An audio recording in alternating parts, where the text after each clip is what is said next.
Your Dog's Friend is a nonprofit 501c3 whose mission is to help keep dogs out of shelters by educating and supporting their humans. We promote positive method of training and behavior modification through stress-free methods. As part of that mission, we offer free webinars like the one you're about to watch. Subjects range from dog behavior, stress-free training, and other tools to help you understand your relationship with your dog. If you like the webinar, be sure to give us a thumbs up. Click the notification bell and subscribe to our channel. By subscribing, you'll be notified when future videos are posted. Now enjoy the webinar. Hello, everyone, and welcome to today's webinar.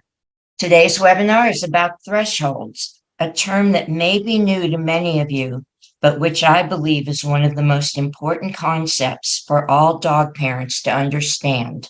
First, though, let me introduce you to our speakers, Marnie Montgomery and Susan Sanderson. Marnie Montgomery is founder and lead trainer of Joyful Dog T-Touch and Training, serving Loudoun and Western Fairfax counties in Virginia. Joyful Dog offers private T-Touch, manners training, and behavior modification for puppies and adult dogs. Marnie is a CPDT-KA, a Level 4 Pat Miller certified trainer, certified Tellington T-Touch practitioner, and connection, cooperation, and control instructor.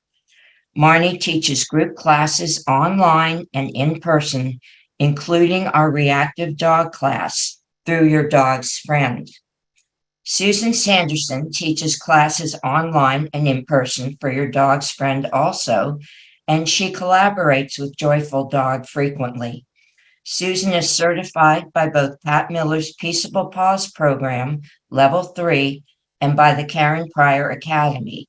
She has competed with her dog in the United States Dog Agility Association at the master's level, and she volunteers as a trainer for behavior issues with the Animal Welfare League of Arlington.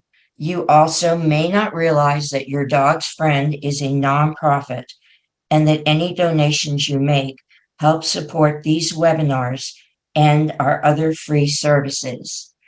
If you are so inclined, please go to the homepage on our website, yourdogsfriend.org, and there is an icon in the upper right-hand corner that will allow you to donate.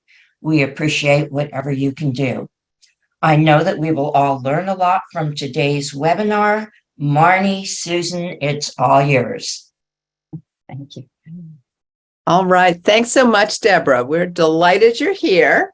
Without further ado, I'm going to go ahead and share some slides. We'll be in the webinar, we'll be walking through slides, looking at videos, entertaining your questions. And as Deborah already asked, if you put them in chat, then we'll be able to kind of stay on top of them. And we'll answer them from time to time throughout. Okay, I'm going to optimize the presentation because there are some video clips. Susan, Carrie, Deborah, if you all could let me know if we get those offensive black boxes on top, Sure. and then I'll change my setting. Okay. Okay, any offensive black boxes yet? None detected yet. All right. Sorry, I was going through before I didn't realize it was there. Okay, so if you all are here, then you probably have some understanding or some sense of what a threshold is. So we're going to look at how they play in working with our dogs who may have any one of a number of challenges. So a threshold, we understand to be the point at which dogs move from the state where they can actually think and learn, from a thoughtful state into a state where they're no longer able to do that. They're just kind of in that emotional or hyper-aroused headspace, and they've moved beyond their ability to think, to learn, to make good decisions. And that's the point at which we say that they've gone over threshold. Wanted to touch on what some of their responses might be. Many of you may have heard of the 5 F's, the things that happen when our dogs, and honestly, we are going out of our heads, going beyond threshold. And the responses tend to be fight, flight, freezing, that could be a sudden stillness, fainting, it can be a literal fainting, and fool around.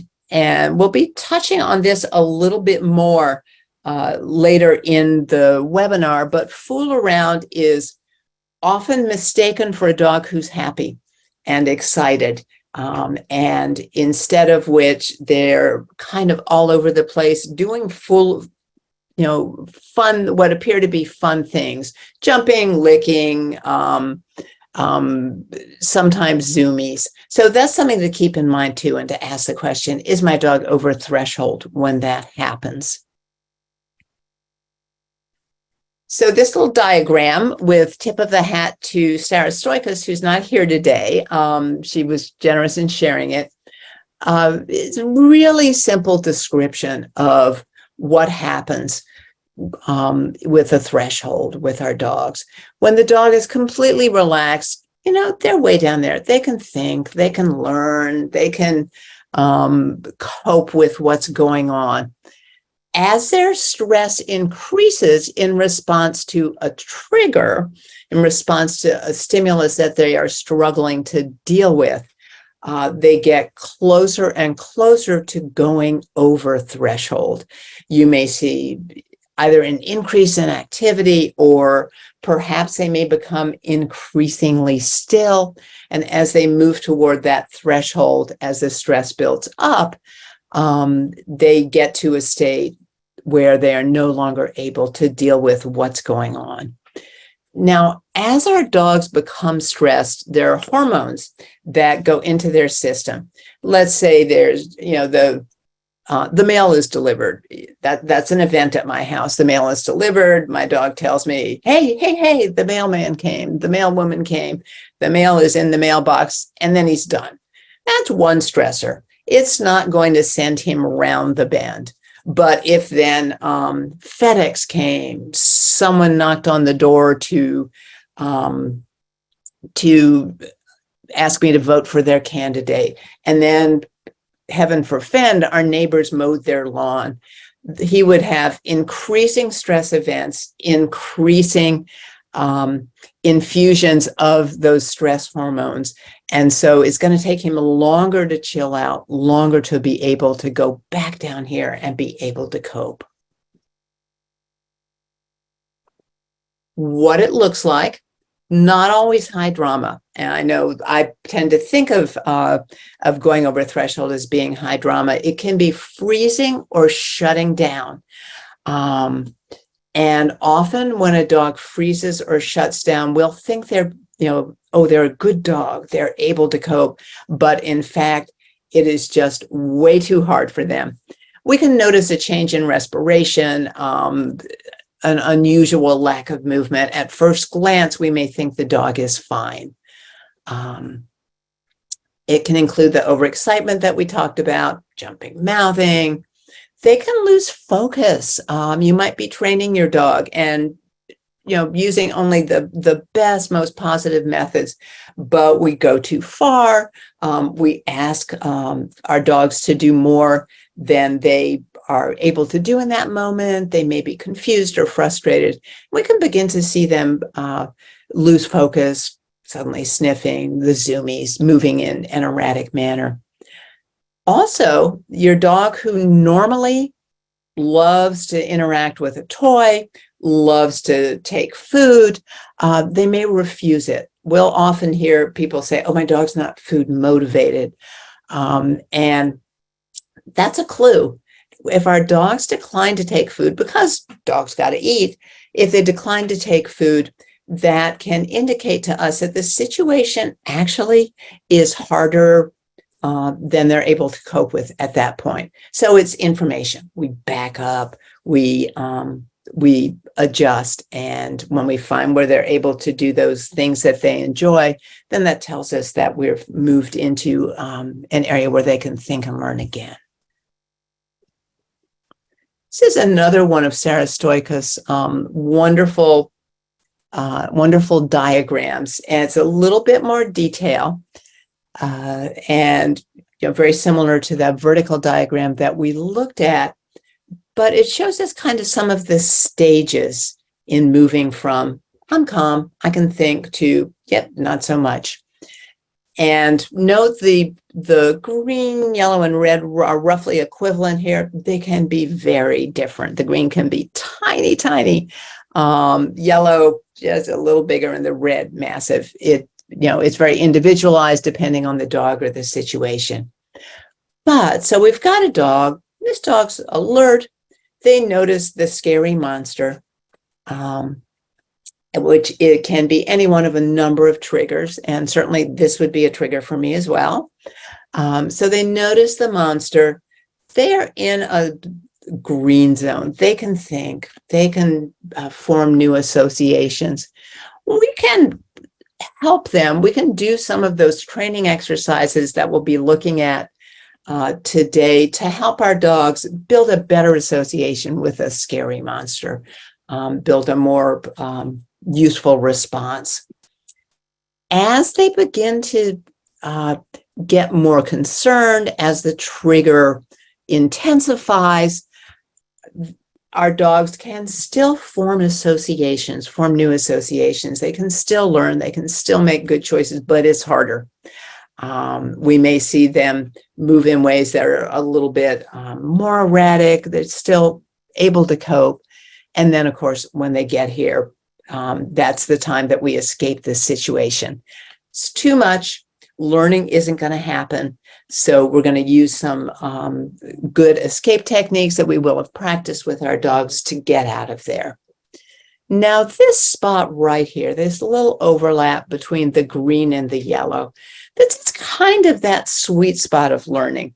If our dogs aren't aware of a trigger in the environment, aren't aware of something that's challenging to them, then no amount of training is going to change their interaction, change their response. So they need to be aware of the thing that's challenging. But we don't want them to be out of their heads. So we find that place where our dogs can function, but they also are challenged within their level of success. That's our training sweet spot. And I'm going to pass the baton to you, Susan, and then perhaps we'll want to pause for questions in a slide or two. Sure, great. So just we're going to be talking a bit about sort of a little bit more about some body language, more about what it looks like when a dog goes over threshold. But just want to touch a little bit here on, what might contribute to a dog going over threshold. Just give you guys a general idea of this. Again, we'll delve into specifics in a moment, a little later in the presentation. But in general, we can kind of divide them into two chunks, if you will.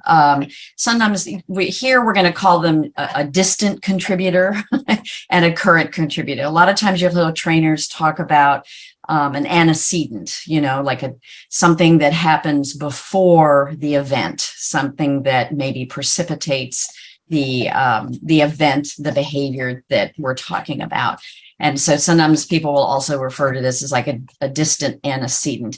And that can include things like genetics. What breed is your dog? What kind of, what were their parents like? What kind of experiences did their parents have that bring, that kind of we understand now bring into some behaviors that our dogs currently have. Also, their past history of learning, their past experiences. A lot of times we might get a dog who's a year old or 5 years old or something. So they have a pretty nice chunk of time of some learning and experiences that we don't really know about maybe. So, sometimes we can, kind of make some assumptions, but those are definitely having an impact on what we're seeing today. And then more current contributors or current antecedents might be your dog's health. This is something we frequently don't think about, so any animal, I mean, people included, who maybe their bodies don't feel great, or, they ache, or they hurt someplace, or they're not in tip-top physical shape, that can certainly contribute to, feeling, going to, having a big, worrisome display, or even a, less than worrisome display. Ooh, that really worries me. And the environment around your dog. These things are all very contingent on what's happening in the environment. I'm always thinking, I'll just pull this out for example, and there's so many examples, but I'm always thinking about when dogs kind of get really big reactions, let's say at a front door. There's a lot going on there, but I think a lot of it too is they've had the experience of practicing it a whole bunch maybe, but most of our front doors, our thresholds, if you will, are kind of tight. They're physically tight, and we're packing people into it. And so, that might be uncomfortable for a dog. And so that might be contributing to it. And then just in general, the day's events, or what happened yesterday, or what happened the day before. And we'll get into this a little bit more. Did somebody step on my foot? Did I see something, that, worried me? And that sort of, these are things that our dogs are just sort of carrying along with them through their daily lives that we have to pay attention to, and think about. So cool. I can do the next.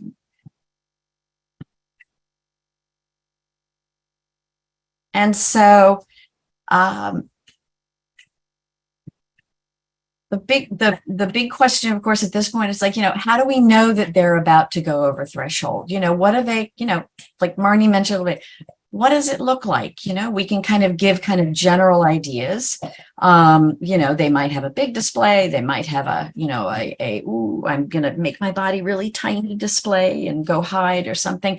But it's bottom line is we can't make assumptions. We have to ask the dog. So we have to ask the dog, what is going on with you right now? Is there something I need to be paying attention to?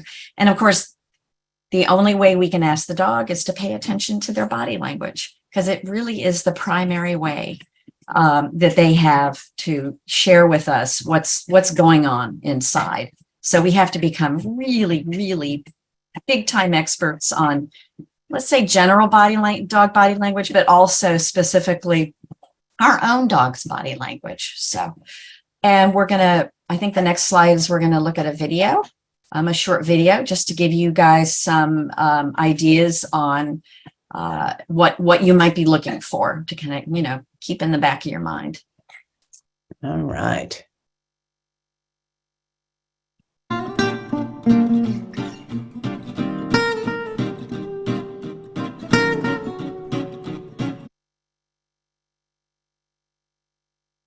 It looked like it stopped.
I'm always, I have to laugh because it's like, I think I've played that and watched that video so often that I know all the music now.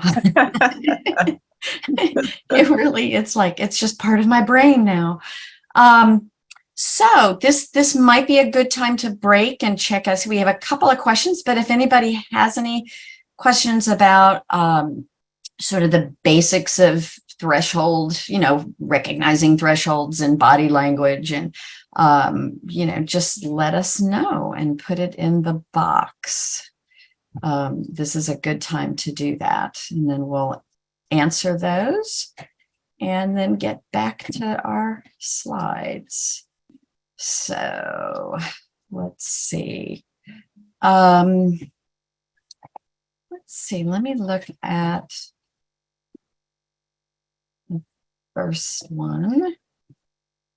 So should I just grab the first one, Marnie? But you can chime in, so yeah. As we do. Yeah, as we do, yes. So Chantal asked, and this is a great question. Mm-hmm. How do I determine real fooling around versus going or being over threshold? I will say, it's going to look, this is kind of a non-answer in a way, at the beginning of a non-answer, but I'll get a little more specific. Every dog's a little bit different. So, you kind of, have to be, learn what these different things look like. But for me, if I have a dog who's fooling around, there are a couple things I can kind of look for. So so a lot of times we'll have dogs they'll be like jumping on us and kind of banging up against us, and we're thinking, oh, they're being friendly or something. But I can generally feel a difference between a dog that's sort of happy, excited, and maybe fooling around, as opposed to a dog who's fooling around and they have a little bit of that edge. So maybe they're jumping on me, or their engagement with me is going to be a little rougher, a little harder, a little less thoughtful. I believe Sue Sternberg has something. She says that if a dog is really sort of fooling around with you, they're going to stay engaged with you for more than a couple of seconds, or, at least a couple of seconds. With a dog that's kind of fooling around, a lot of times it's sort of a, maybe banging up against you really quick and moving away, and then banging up against you and quick and moving away. A lot of the movement might be a little more frantic, a little bit more abrupt. I also will kind of check in with the dog, and it's like, can you stop doing that? Yeah. And do something with me. So, and if they tell me, no, I cannot, I have to keep banging around or jumping on things, or, doing my craziness, then I'm like, yeah, okay, this is that fooling around that indicates I've lost my mind a little bit. So yeah, Marnie, do you want to add anything to that? Not really, just what you were saying, asking the dog, can we change the conversation a little bit? Yeah. And, if they're actively engaged with us, if they can do a thing, then it's different from that kind of diversionary tactic.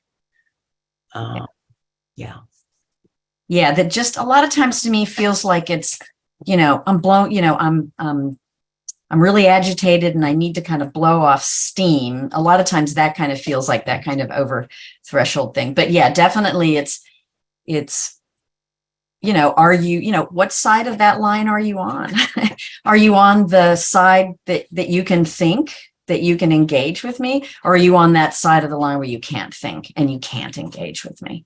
So, and we got to make sure that we actually believe them too when they tell us that. So it might not be the answer we want. Oh yeah, usually isn't. That's a good point. Yeah. It's like, oh, bummer. Yeah. So yeah. Should we look at the next one? Yeah. So Niam writes, my 4-year-old lab is fear reactive after being attacked. Before that, though, he was excitement reactive, wanted to play with every dog. Our issue now is that he wants to play with female dogs. He hates males, especially intact. But the second they move or engage in playback, he gets scared and tries to start a fight. How can we work on this? So I'll take a first cut at that and then pass the baton to Susan. One of the things I really like with the dog who's reactive for whatever reason, but also is socially interested. Not every dog who is reactive is honestly interested in being buddies with other dogs or interacting with them. But for a dog who is, I like, and Susan will attest to this because we did this with our own dogs, to take them out on lead, generally often on long lines, to a park that's not too busy. Or I'm fortunate to live in a county that has a lot of farms with a lot of elbow room. It's a great place to take dogs on long lines. We go out at it and keep them at a distance from one another where the presence of the other dog is not too much, but walking in parallel, they can sniff, they can get a lot of information, believe it or not, on the wind, or following the other dog and sniffing where they've been to get a lot of information about the other dog. And that can lower the level of concern the more they know about the other dog without having to get right up in their stuff.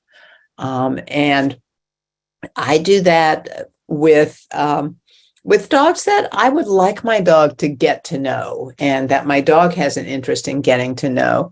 I'll do that again and again until the presence of the other dog isn't triggering, doesn't send them round the top. We'll walk closer and closer, and then maybe a few minutes, for a couple of minutes, possibly even less, we let them interact directly, and then we call them away so that they don't get so aroused that they go over threshold. And we're actually going to be touching on this a little bit later. Don't go over threshold during their interaction. And because as we know, when our dogs go over threshold, they're not in a headspace to make good decisions. Susan. Yeah, no, that I was just reminded, yeah, that we had that we're doing it now with 2 dogs that we own, and we did it previously with 2 other dogs that we owned years ago. Yeah. And you know, it did not take a short time, you know, but I mean, but actually we definitely saw some headway pretty quickly. But early on, yeah. Yeah, early on, but we continue to do a lot of parallel walking, you know, over months, you know, and again, it's you know, really important to all of this is kind of what we mentioned a couple of slides ago, and that is ask the dog. Yeah. You know, to quote Suzanne Clothier, I think, how is this for you? Yeah. How is this working for you? And be prepared for any answer, you know, because the answer could be, this is going really well. Thanks for checking in with me, Mom.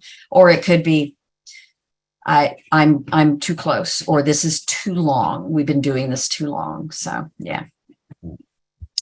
Cool. We have a lot of, I know. here. All right. So I'm just doing a quick look at them. Yeah, because some of these things we may actually answer. We're going to be answering a lot of these. Yeah. Yeah. But then we will make sure to check back too. Yeah. Yeah, I'm actually kind of, Dorothy, this is a fabulous question. So Dorothy says, I have a multi-dog household. All 3 dogs have anxiety issues. They seem to feed off each other. And over time, I believe the anxiety level has increased. The 2 dogs I had previously who were stabilizing emotionally have passed. And since they have passed, my 3 remaining dogs have gotten more anxious. Do you have any suggestions for what I might do to help them cope better so they don't continually have this stress? And I realized we left a big thing out of the webinar, Susan, which is relaxation work. Yeah. I would absolutely be working with our dogs on helping each of them individually find a place of relaxation, and then move from there to having them practice relaxation around one another. I'm thinking I may grab a resource and see if we can bring that in at the end, if there's time. Yeah. So that's where I would start, Dorothy. And feel free, you all will have, after the webinar, you'll have these slides, and you'll also have our contact info. Feel free to reach out for more information, because I think that would be really helpful for your dogs, Dorothy. And you know, good catch that the dynamic is different now that you know, your stabilizing dogs have passed. Susan, which leaves you with what to do if your dog is over threshold the moment. Oh. Which may also touch on the next question. My dog gets overly excited when she sees her leash. Okay. And then sort of the adds on goes straight to sniffing and marking, won't accept high value treats even if it's waved in the face. Yeah. So, you know, definitely that good for you for noticing, you know, that they, you know, that they're agitated enough, you know, that they're not interested in food, which is, you know, a great, a really good thing to pay attention to.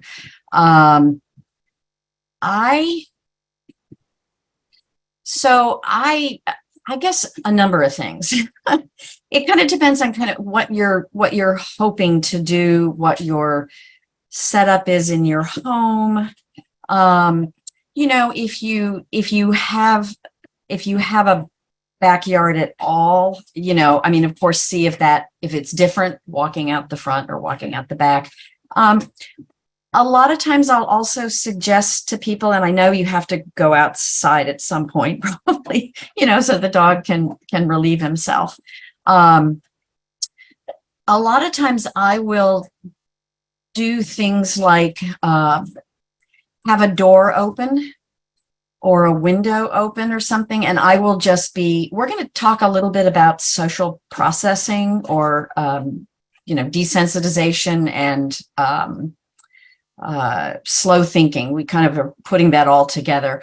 But I would, when we get to that point, I will sort of kind of raise the flag for this, but I might actually just practice sitting just inside the door so that your dog can see things and perceive things outside the door, and see if that helps at all. See if they can engage with you a little bit, a few feet inside the door. Maybe if you've got a clear glass storm door, you could have that closed. If not, a screen door. If you don't have anything like that, the door is open.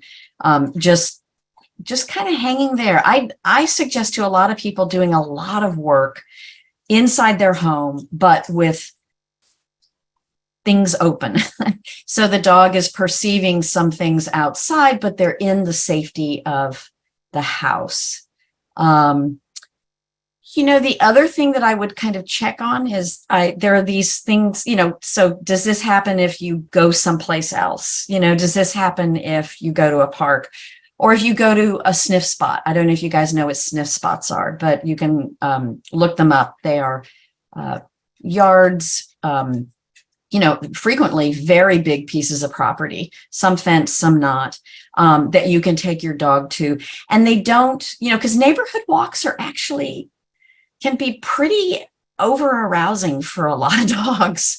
But going someplace where there's nothing going on can give us kind of an idea of like, well, can my dog function here? You know, the sniffing is definitely a sign of sort of like a coping mechanism, but it's also something that we encourage our dogs to do. You know, maybe. If a dog needs to sniff, a dog needs to sniff, and we need to let them sniff because sniffing is very relaxing. So Marnie, do you want to add something? I don't want to keep going on this, but no, nothing to add. I was actually taking the opportunity to read ahead. I think a number of the Grace, come here. a number of the questions we will be addressing. So okay, good. Yeah. So why don't let's go ahead. So I noticed, you know, in line with the questions that we had about, you know, the arousal surrounding the door and not being able to think when right outside. There are a lot of questions about what to do when on walks. And I know we're going to be touching on. We will be covering that. Yeah. So if, as we move forward, you feel that we haven't addressed your question, you know, please say something. Yeah. All right. Super. Okay. And Carrie, thanks for posting the link to the webinar on relaxation. That's great. Oh, thank you. Yes, that's right. We have a webinar on relaxation. I know. All right. Thank you, guys. Your questions are great. There we go. It wants to play again. So, and in fact, this touches on some questions that were in the chat right away. So thresholds come into daily life all the time for our dogs, for us. So we're going to be touching on a few of the places where they do come into play. And the first one we want to touch on, because we tend, at least I know, I tend to fall into thinking of threshold issues as on a walk and my dog is getting hyper aroused when he sees another dog, whether it's, oh, I really want to greet that other dog, or I hate you, stay away. But our dog's ability to, to keep their wits about them happens in a number of other situations as well. And one in particular surrounds resources. the food bowl, access to a toy, access to us, access to the most comfy spot on the sofa or the bed. And in general, that area of challenge is called resource guarding. Our dogs have something wonderful and they want to hang on to the something wonderful. And actually, the dogs who evolved to do that, to hang on to something wonderful, lived to make other dogs who would also want to hang on to something wonderful. You know, they need the food, the water, the shelter, the companionship. And so they evolved to guard those things just as we do. I lock my door, lock my car. So I protect my resources as well. Where we get into trouble is when we bring intensity. We humans add intensity to the situation. Our dogs got something we don't want them to have. You know, our child's favorite toy. Our dog's taken that toy, and we rush in and grab the toy away from the dog. If we do that enough times, our dogs are going to begin to see our approach when they have something they care about as threatening them. It threatens their access to a valued resource. And so they're going to begin to look like this little dog who is guarding that bone. I'm here to tell you, the little dog's stiff, the mouth is a little bit closed. I can hear the little tiny back of the throat growl, even though it's a still photo. And so we want to work with our dogs such that they don't feel the need to go over thresholds, such that they can handle the fact that there's a resource, they would like to have it, and we're able to work with them in a way to help them be comfortable giving up that resource. So we've got some techniques we'll be looking at a little further down the line. But this is one big place where thresholds come into play. So we want to watch that. Our dog has something they care about. Are they beginning to stiffen? Are they beginning, to vocalize? Are they giving us that hard eye? And that tells us, oh, we're going to move away, re-strategize, as we will with so many of these challenges. Okay, Susan. Yeah. So body handling. I mean, I love this photo. Love, dislike. So body handling. And by that, we mean, thresholds show up definitely when we're, trying to do some husbandry work with our dogs, trying to trim their nails. Here in this photograph, you can see, if you remember from the video, there's a little bit of stiffness in that dog's face, and you can see that tongue. It's a still photo, but I kind of wonder if that dog, if we videoed it, would be kind of licking, doing that little lip licking, like, oh, this is, I'm kind of approaching that line where I'm finding this really unpleasant and really uncomfortable. So we want to pay attention when we're, checking our dogs for a tick, or checking their ears, checking their teeth. Things that happen at the vet's office. That's where you might start to see, your dog, approaching that threshold, displaying some of those behaviors. A lot of times we'll see at a vet's office, of course, a dog that freezes, that doesn't do anything. And everybody's like, oh, this is awesome.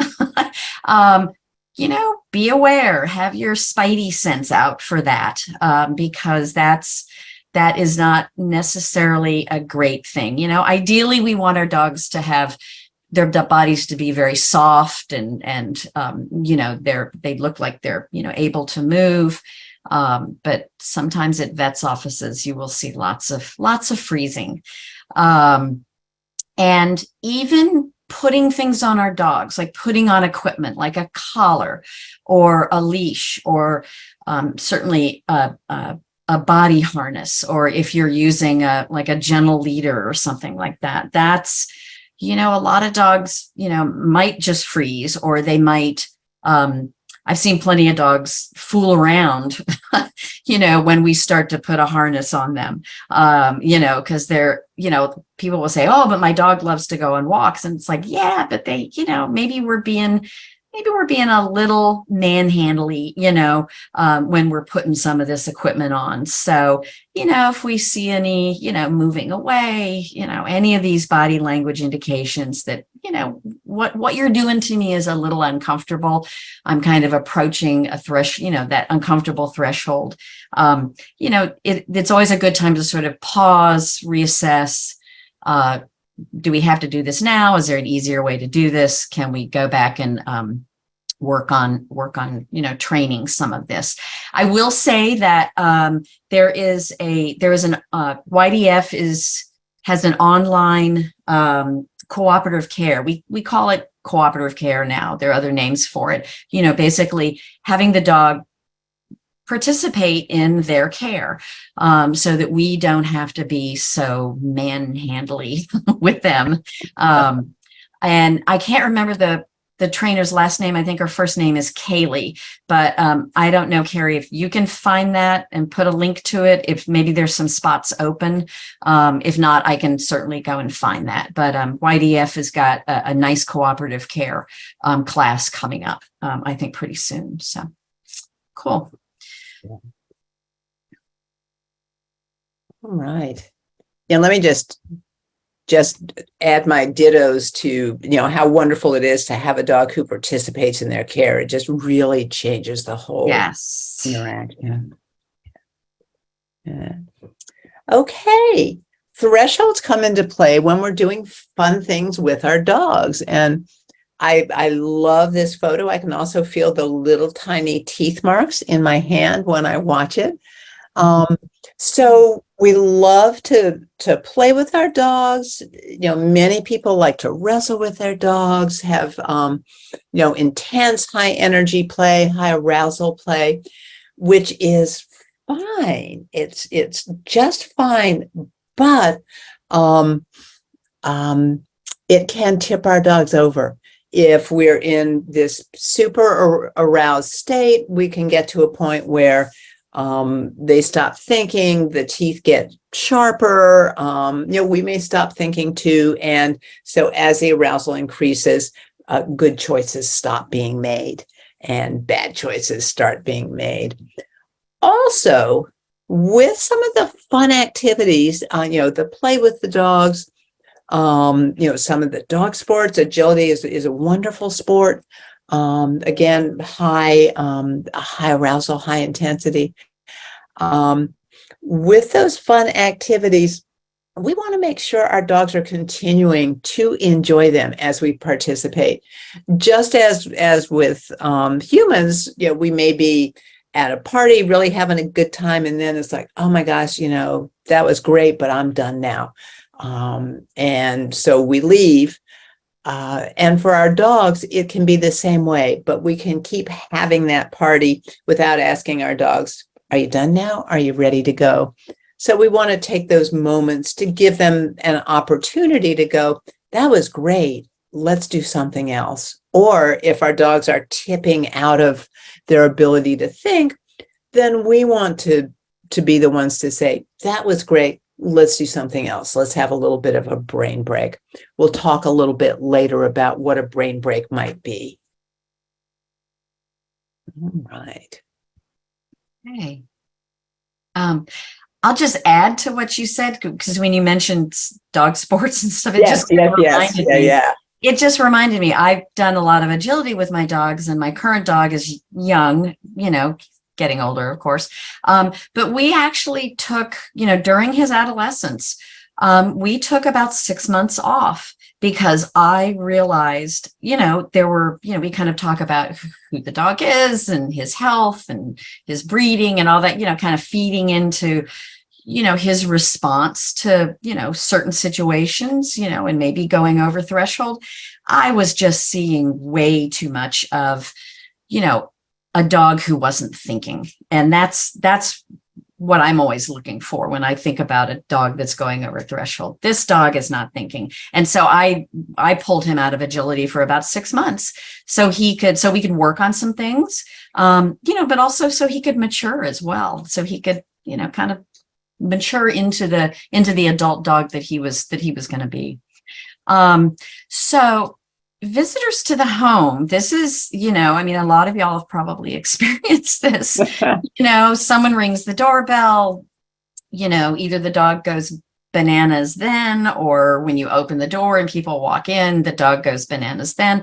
Or maybe you have a dog who's on the other end of the spectrum, and their response is, to go to the furthest corner of the house.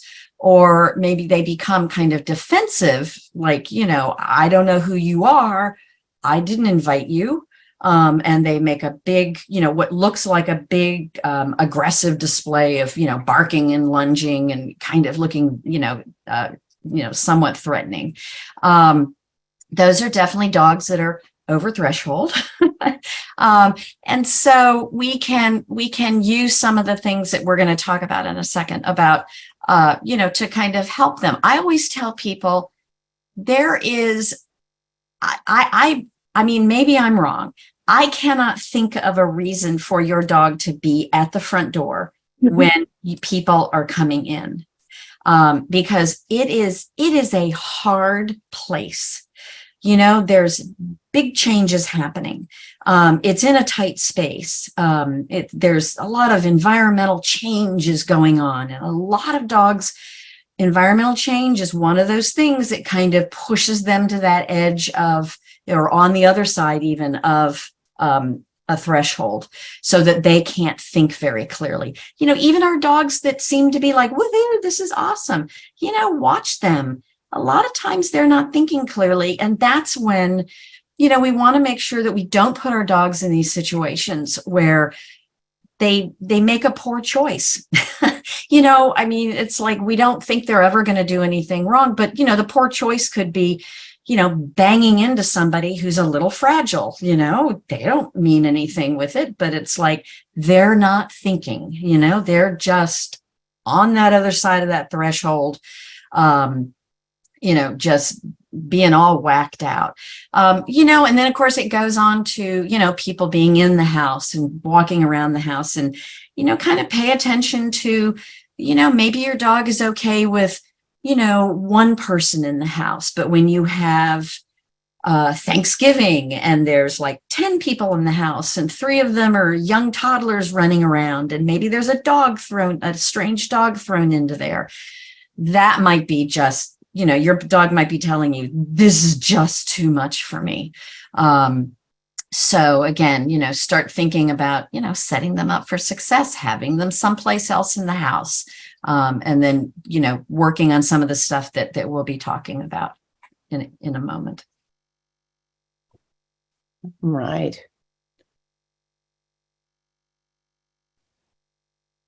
Okay, so I know walks are a big theme for a lot of us here in terms of our dogs going over threshold.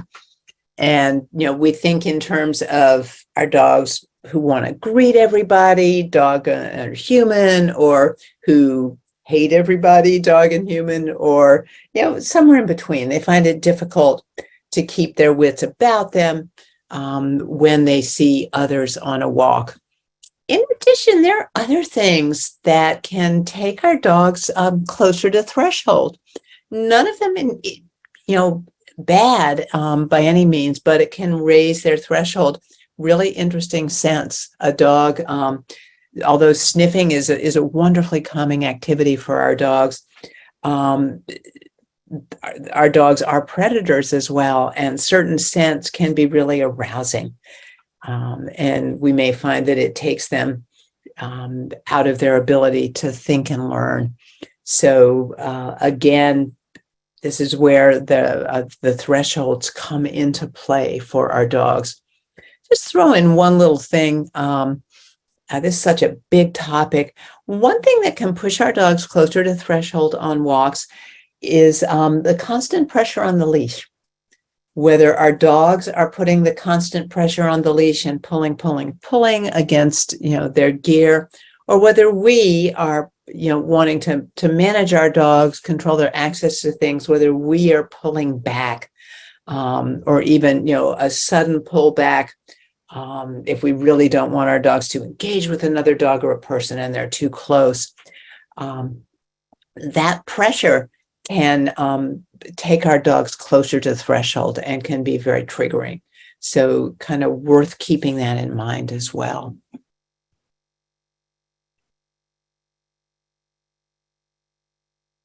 Okay, so when we're in this instance, we're talking about, let's say, play with other dogs.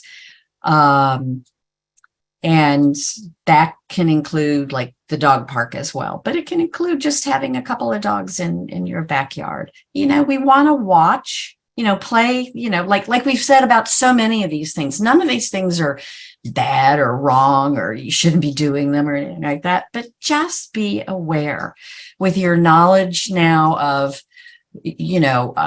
what your dog looks like when they're comfortable, what they look like when they're kind of maybe approaching that line, and what they look like when they're on the other side of the line.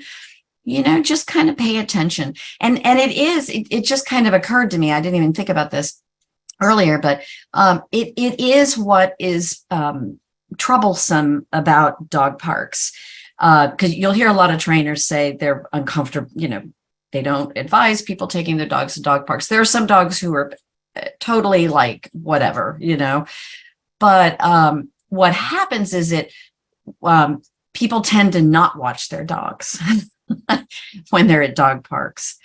So they're not seeing those signals that, oh God, I'm just, my body is really stiff, or I'm slamming into other dogs now, or or I'm, my mouth is closed, whereas before it was all open and happy and soft, or I'm, or the dog has retreated to a corner of the play area, because it's just like, this is freaking me out, man. I can't deal with this anymore.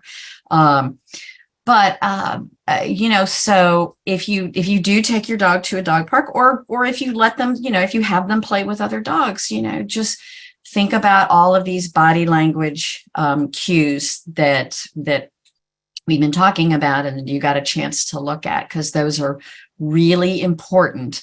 Because we're the ones who have to step in and say, okay, I think this is enough, because a lot of times our dogs won't do that. Sometimes they actually do that. If you've ever been at a dog park and you've seen that dog who keeps running back to their human, that is, it's kind of a heartbreaking moment, because it's like that dog is basically saying, hey, this is a little bit worrisome for me. And their human is checking their phone or something, But I'm just kind of looking at this photograph, and there's nothing heinous going on here, but you can kind of, and it's a still photograph, but it's like the shepherd's ears are kind of starting to push back a little bit, and he's getting a little whale-eye-y, maybe, his eyes are getting, you can kind of see the whites of his eyes a little bit. And again, it could be totally fine, but just kind of keep an eye on that. But it's definitely, play with other dogs is another area where you want to keep track of these things. So cool. All right. Yeah, there's quite a story in this photo. I'd love to. Yeah. This is one where in particular, I wonder what happened next. Okay. Not really totally shifting gears, but you all may have heard the phrase trigger stacking. And basically what that means is that a trigger, a challenge, something that is difficult for our dogs, taken one at a time, they may absolutely have the ability to cope with that and then recover. We touched on this a little bit earlier. So let's say you have a dog who worries about men with beards, And your dog's out on a walk with you and sees one man with a beard, and it's kind of like, there's a man with the beard, and you keep going, and that's all the challenge that your dog experiences. Then your dog's going to be able to handle that.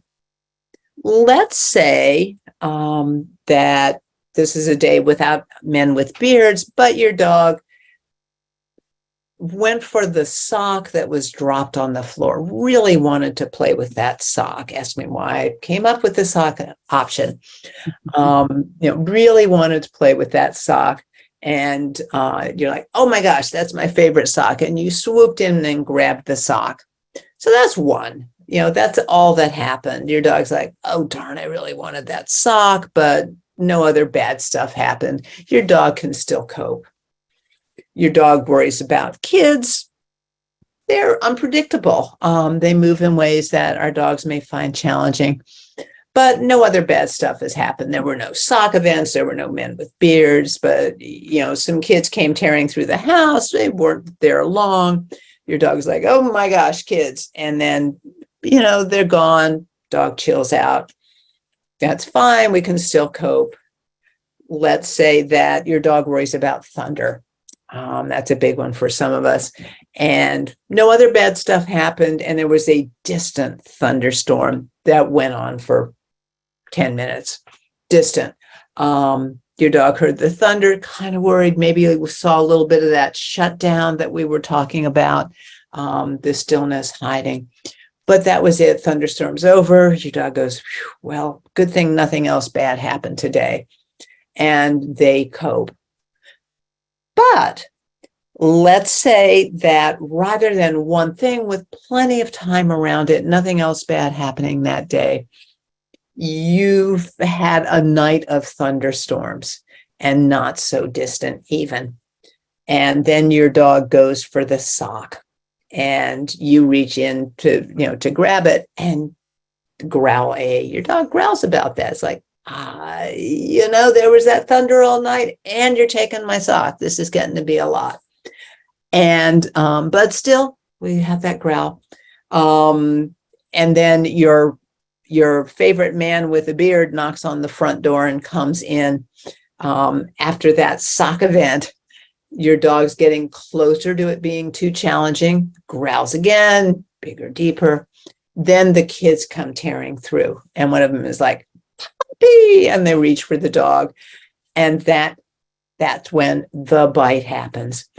And it happens because all of these triggers have stacked up. They have become too much in combination for our dogs, whereas they could rise to the occasion with the one and then be able to cope.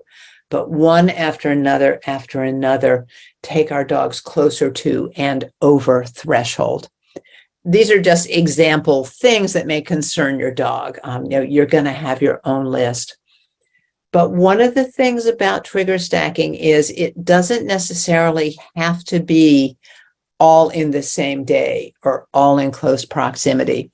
If your dog has experienced a couple of stress events today and there's some stress events tomorrow, those stress hormone levels are going to continue to be high. The common wisdom is that it takes about 3 days for stress hormones that come out of an event your dog experiences to go back to zero. Doesn't mean that your dog's going to remain up here after a stress event, but there's a certain buildup. And so the more we can help our dogs learn other coping strategies with triggers, and the more we can prevent our dogs from experiencing that sequence of triggers, the more they're going to be able to remain in a headspace where they can think and learn.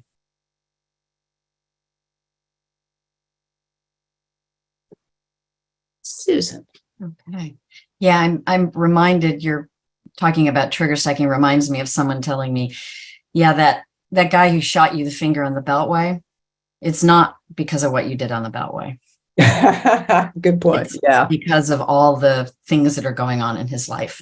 Yeah. So, yeah.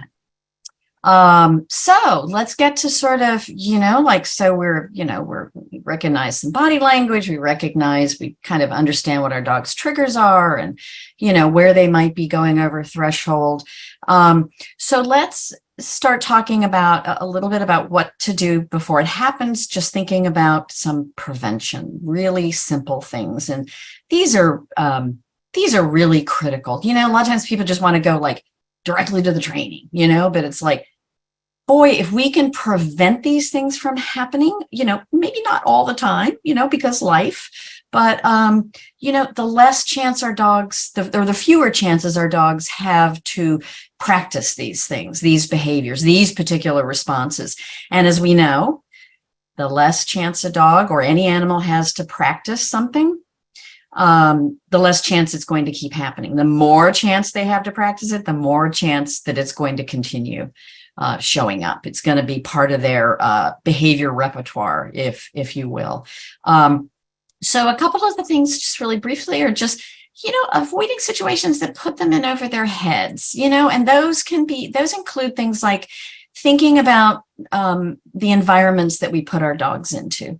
It's like maybe you take a walk a little earlier in the morning, or maybe you take a walk in the middle of the day when you know that particular dog that sets your dog off doesn't usually show up. Or if you're, or you avoid walking close to that fence where that other dog is sometimes on the other side that sets your dog off.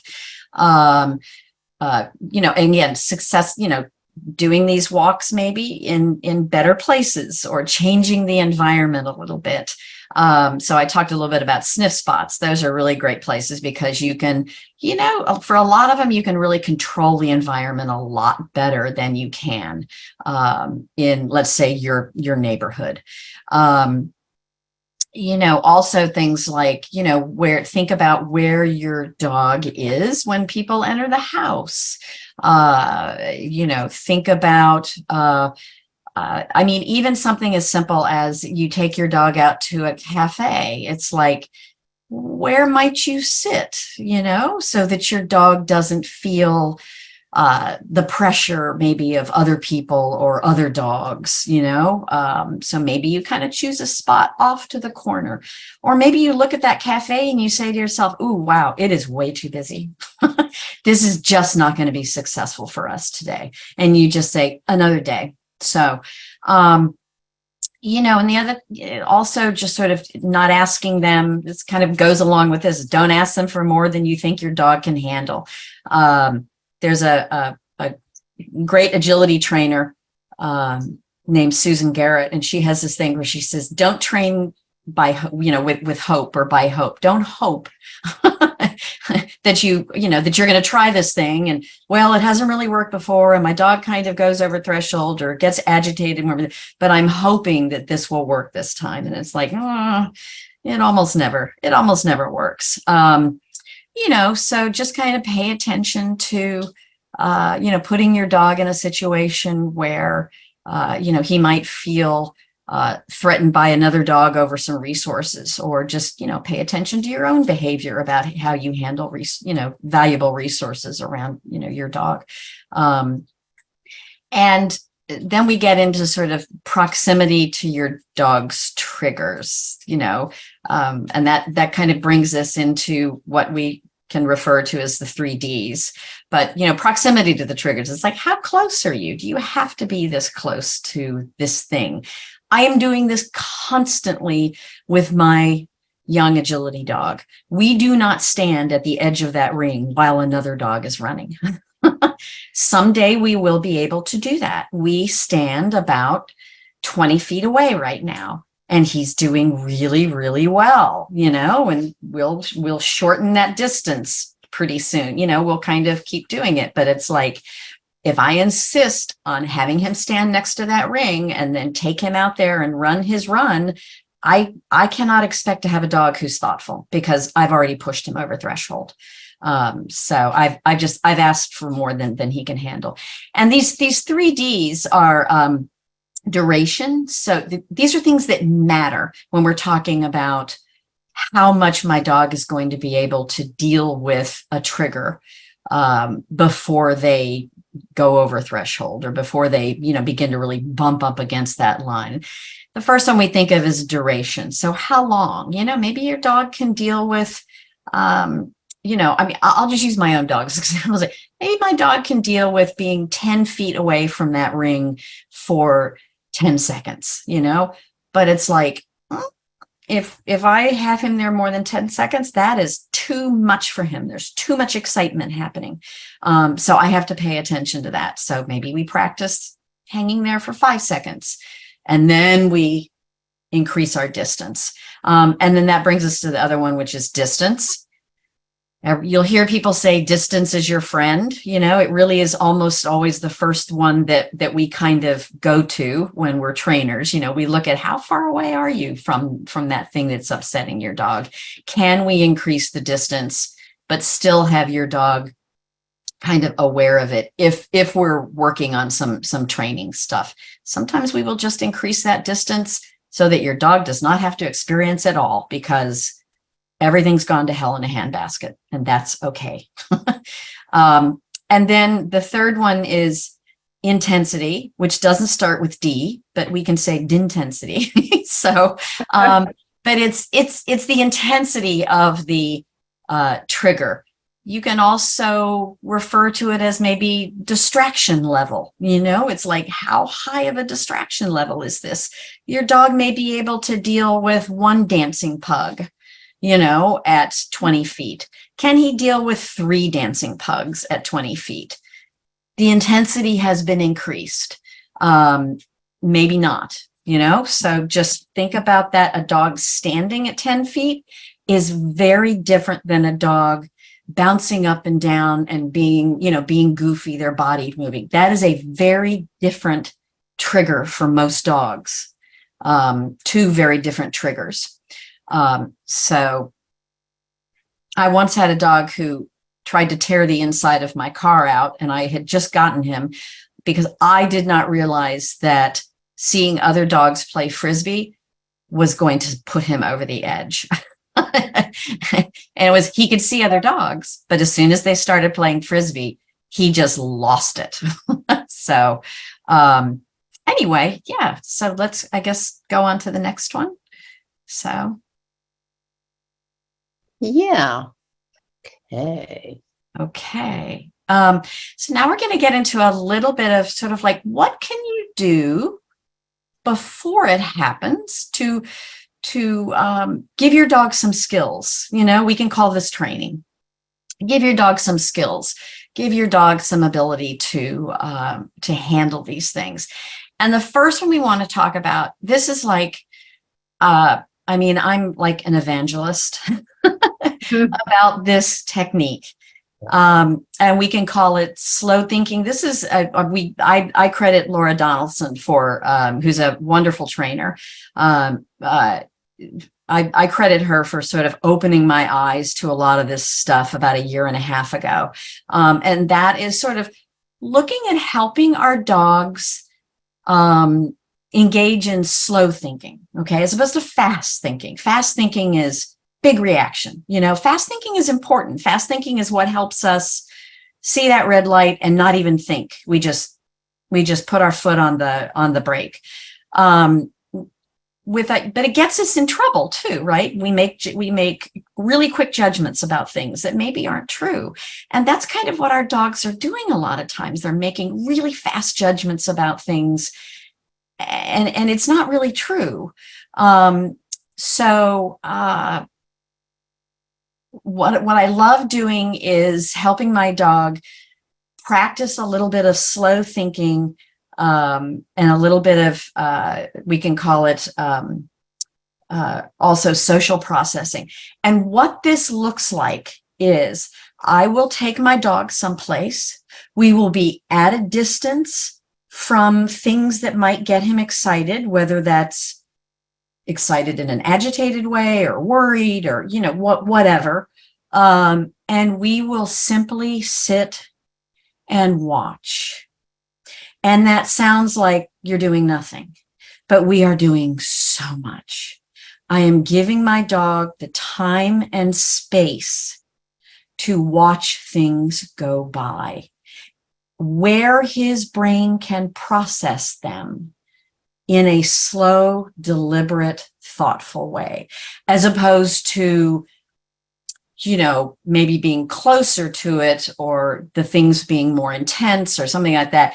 And he feels like, I can't think about this slowly. I have to have a reaction right away because this is going to keep me safe, or this is going to, you know, this is just what I feel like I have to do. I have big feelings about this. But if I can move away, my big example for us last year, for me and my dog, was, you know, he was entering adolescence. He was kind of struggling with some things.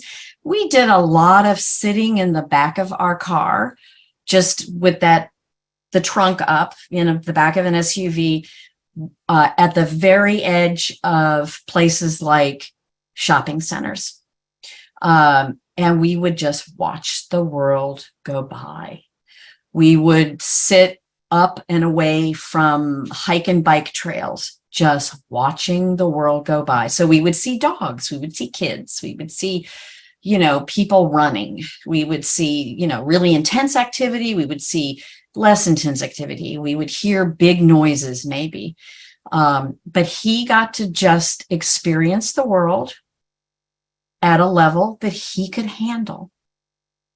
And man, that made a difference for us. So, okay. Yeah, I wanted to add to that. Yeah.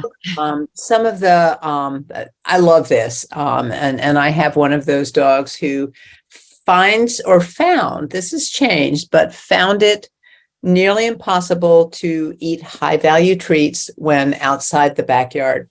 Mm-hmm. But to, you know, giving him the distance where he still had a couple of functioning brain cells so that he could process what was in the environment was huge. And this seems like for some of the questions that we had before, the dogs who just can't handle it, you know, right outside the front door, right inside the front door, the best treats, you know, someone mentioned high value treats, and yay you for using high value treats. That suggest doing some slow thinking from inside the front door. You know, let your dog process that, so that he or she begins to have the capability to process that just outside the front door. Yeah. Yeah. I had a note to myself to bring that up. Yeah. That one where where they walk out and immediately the dog can't take food, you know. So, Right. Yeah. Right. And I am sure that person is not the only person who experiences that. Well, good. We've got me. Exactly. Yeah. Yeah. So, and then I always say too, for that, try different environments, because, you know, maybe there's a real history of walking out that front door and being like, oh God, something's going to happen. But try other environments, because sometimes that can help, like a quieter environment, a park where you're way distance from any kind of activity, and just see if that makes a difference for you as well. Doing some slow thinking and social processing there. So cool. Yeah. All right. So let's look at learning to manage our dogs, or helping our dog learn to manage their own arousal. Oh, we have the slow thinking photo. So we'll just pause on that for a moment. Sorry. Yeah. Yeah. I love this. Yeah. It can happen anywhere, you can set it up anywhere. Yeah. Yeah. So we've spoken about arousal, tipping our dogs over threshold, and things building up. But our dogs, as are we, are capable of learning to get really excited and to chill out, And there's a game, I imagine many of you actually are familiar with it. Well, we'll just go ahead and play the video and then come back and talk about it. The game is called Go Wild and Freeze. I would just add one thing. For those of you who have dogs who are just out of their heads really fast, I would rename the game in my head, get the teeny tiniest.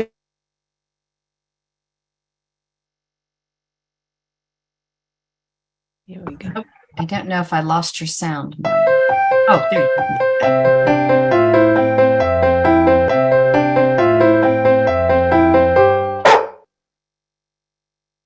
Hi everyone, I'm Lauren Alvin with Adipup Dog and Puppy Training, and this dog licking the floor is Nina. She's going to help me show you how to play a game called Go Wild and Freeze. It was created by a trainer named September Morn, and it's a way to teach your dog to control themselves when they get amped up. So you go wild, woo, fun times, run around, being excited and being a dog, and then you freeze. And they have to get quiet, sit down, and be polite if they want to get to go wild again. So it teaches your dog to get amped up, control themselves, and get amped up again. So it keeps your dog from going a little haywire when they get too excited. It's also a lot of fun, and it can get you out of breath too. So to play Go Wild and Freeze with your dog, you're just going to need your dog, maybe a toy or something fun. I'm going to say, go wild, and we're going to start going wild. When she gets all nice and wild, I'm going to freeze and wait for her to make a good choice. I'm looking for a sit, a down, 4 on the floor, any sort of polite behavior. When she does that, I'm going to mark it, and then we're going to go wild again. Ready? Go wild! Go wild! Woo! Who's the dog? Who's the dog? And I stop. Yes! Good girl! Good job! Who's the good dog? Who's a good dog? Who's a good dog? Yes! Good girl! Good job! Who's a good dog? Who's a good dog? Who's a dog? Who's a dog? Yes! Good girl! Good job! Good job! Good job! Who's a good dog? Yes! Good girl! Good job! Good job! Who's a good dog? Who's a good dog? Yes! Good girl! Good job! Go get it! Good job! She figures out that in order to keep playing Gruffy Tuppy with me, she has to ask politely. She has to sit, lay down, do any sort of polite behavior. I mark it with that really excited yes sound so she knows that's exactly what I wanted, and then we start playing again. Was that fun? I'm a little out of breath. I hope you have fun with that.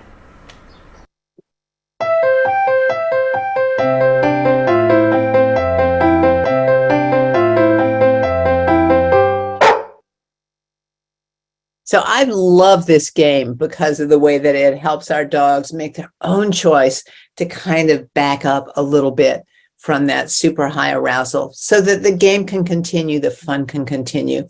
It's a fabulous way to train for those dogs who are not as motivated by high value treats, but love play and toys. This is another way to engage with our dogs and to make it clear that their good choices lead to the reward of, in this case, the game continuing. With my own dog, I will sometimes not even have a tug toy, but it's more the opportunity to kind of dance around together, and then we'll pause and be still. A little bit initially, a little bit less high arousal, just a little, I'm over here, I'm over there, and then we'll pause. I think, Susan, you do that with Augie as well. Yeah. I might not start at the level that she starts. No, not at all. I might start at a little bit of a less intense level, with him. So, because he can go 0 to 60 pretty fast. So that's where your knowledge of your own dog really comes into play, as well, to find the place where they're like, woohoo, but not, oh my gosh, I'm out of my head. And then come back down. And the more you do that, the more they'll be able to go to higher arousal places and still come back down.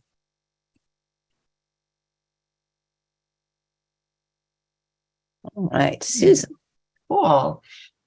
Okay, so the next one that we really love to teach our dogs is engage, disengage, and this is sort of a version of counter conditioning. We're doing a couple things here. We're teaching our dog that when they maybe see that thing or even hear that thing, that gets them a little bit aroused, that if they can disengage from it, that they will get reinforced for it. The trick for this, and it's not a trick, but it sort of falls along the lines of what we've been talking about, and that is you have to play this at a level where your dog is still thoughtful. So you'll see in this video that they are doing this at a distance from the thing that the dog, typically finds worrisome, which is another dog. They're doing it at a distance where the dog is not reacting, but the dog is still able to engage with the human. So yeah, why don't we go ahead and play it? So. Right.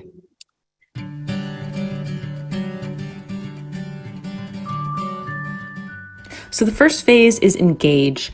We are marker training, so that means we're using the word yes and following with a treat, or you're using a clicker. We can use this for dog frustration, or we can use it for fear, or if you just don't know what it is but your dog reacts. This can be used for anything that triggers your dog. Always be consistent. Every trigger or potential trigger means that you execute the training. Focus on your timing. You want to mark and feed within 1 to 2 seconds of your dog noticing that trigger. Don't forget, be consistent. Make sure that your dog has the space needed and is under threshold. Tess waits for Alvin to notice the dog before she marks yes and feeds. Her hands are in a neutral position, which means they're not reaching until after she's used her marker word of yes. So Alvin always looks back at the trigger, she marks yes, and feeds. This prevents a reaction, but also we've got a consistent set of training that we're putting into place when he sees a dog. Once you have been successful working on phase 1 with your dog, you can move to phase 2, the disengage. What we're waiting for is up to 3 seconds for your dog to notice the trigger and then disengage or look away from it. Your dog has to be under threshold and have the space needed for this to work, so work conservatively. If you're not sure if your dog can disengage, then don't wait. Use phase 1 and then see if you can push to the disengage after a few repetitions of successfully marking and feeding. The great thing about once you're at phase 2 is that your dog has learned that they can look at a trigger and not react. You can see here that Alvin looks at the dog and then immediately disengages, and Tess marks and feeds that behavior. He then looks back, and then within 3 seconds he disengages and she's able to mark and feed again. We're not asking the dog to do anything here. So if you're asking your dog to sit, to watch me, all those things, they are not included in this training exercise. Don't forget to keep your hands neutral and out of your pocket or treat pouch. We never reach until after we have used our marker, and then we can reach and deliver the food. Look how conservative her distance is. This is going to set your dog up for success.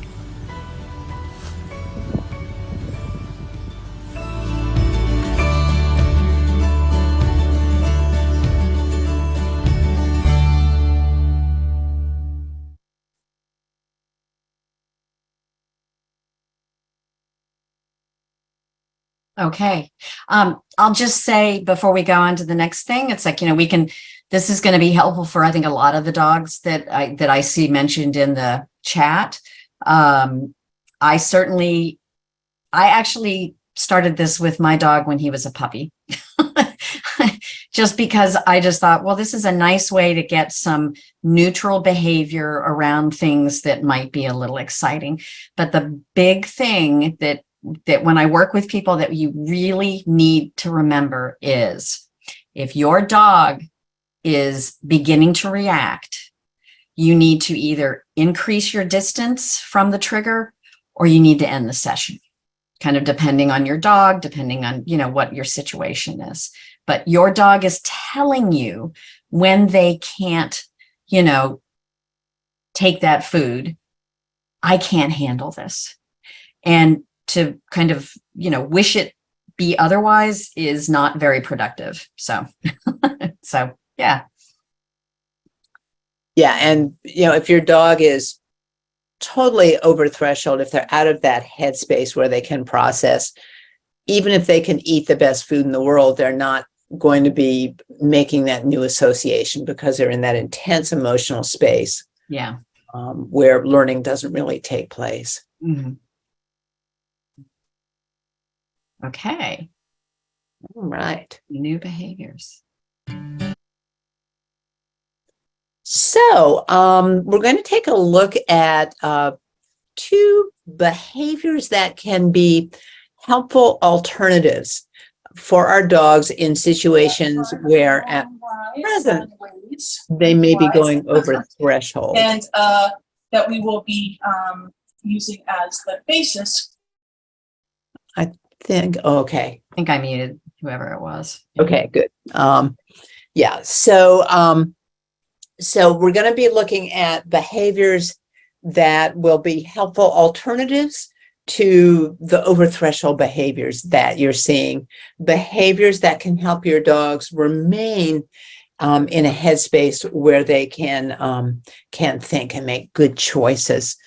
And the first one is find it, one of my very favorite behaviors. I say, and I truly mean, if everybody taught their dog find it from the time they were a puppy, I'd probably be out of business, because this is one of those Swiss Army knife behaviors that is good in a variety of situations. And let me go ahead and play the video and then come back and talk about some of the applications.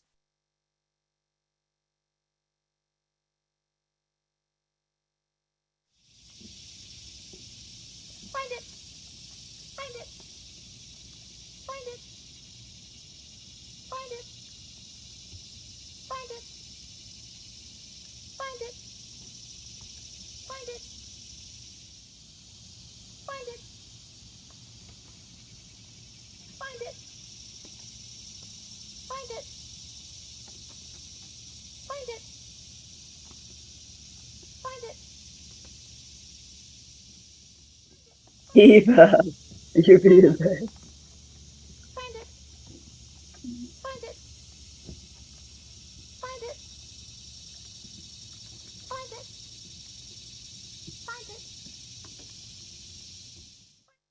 And that was it. It's that simple.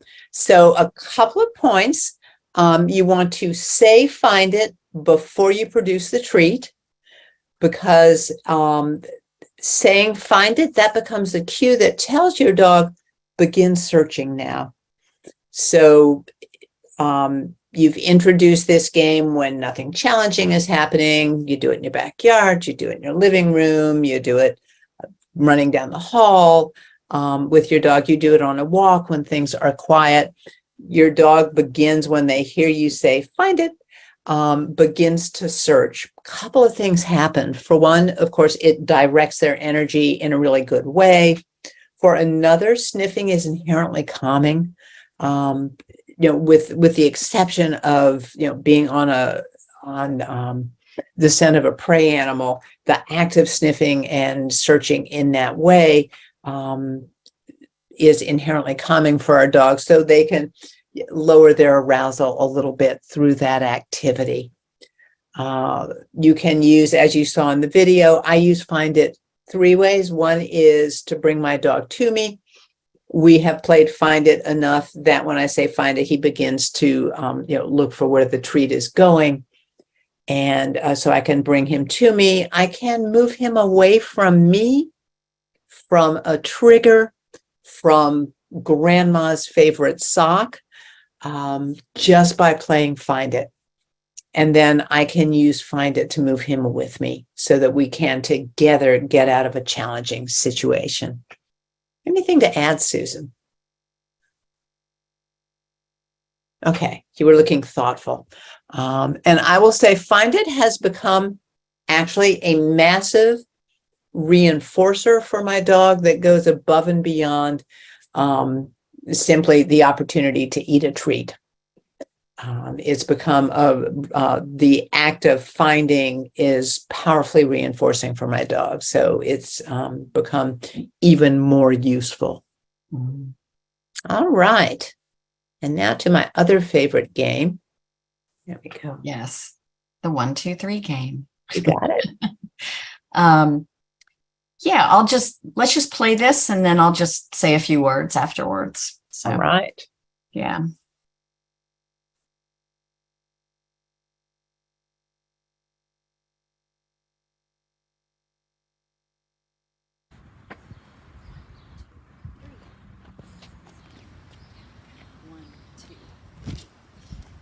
you can see my mouth moving and you might hear a little bit of me. Obviously, I'm not being very loud. There was a lot of wind, I think. So.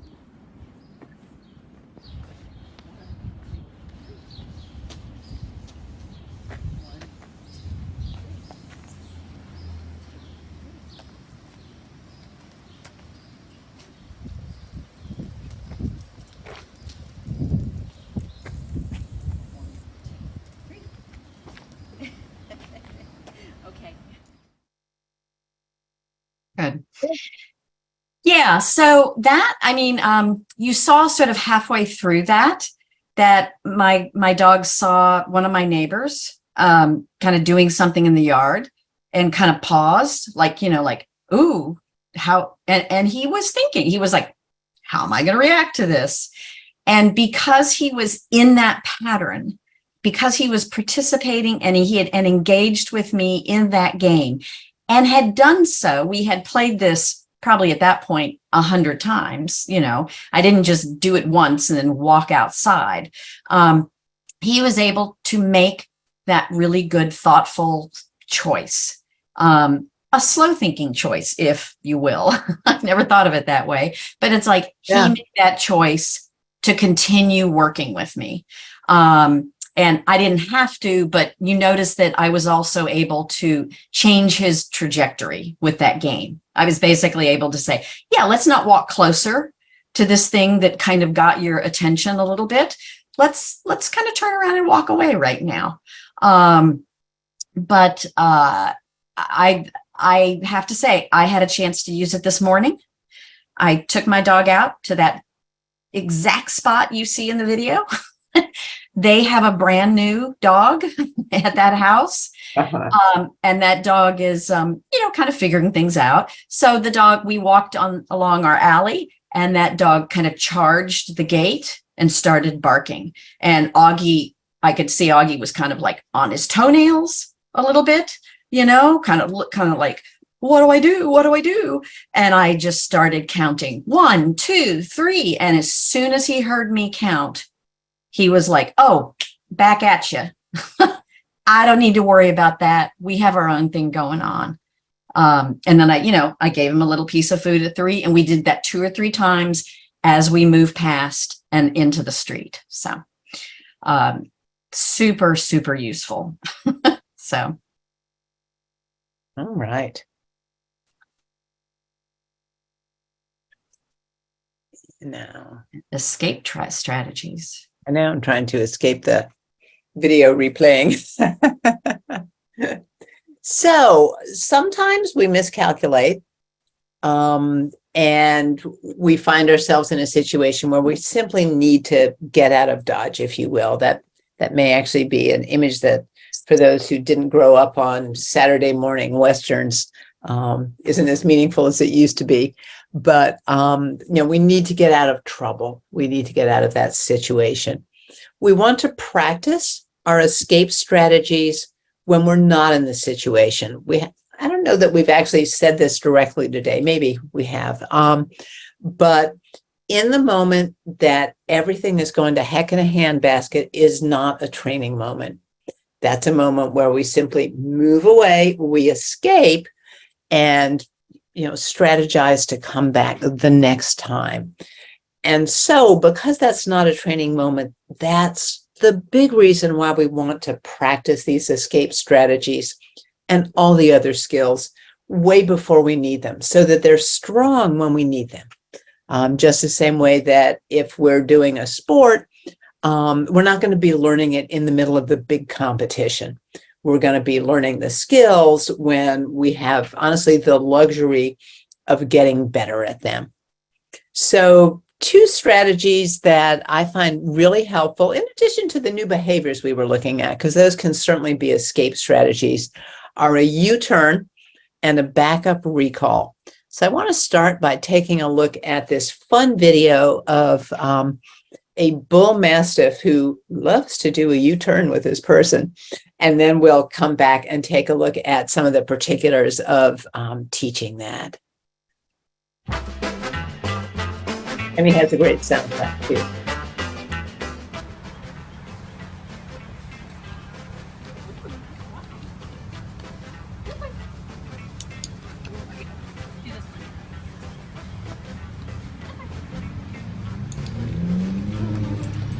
And there's stuff going on in the background. In the vehicle, he's alerting to it.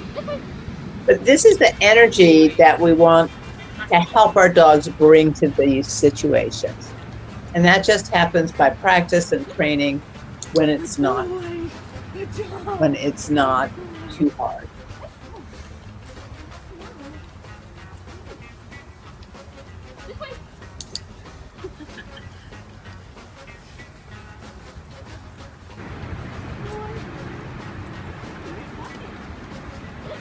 And she's getting her steps in. That's great.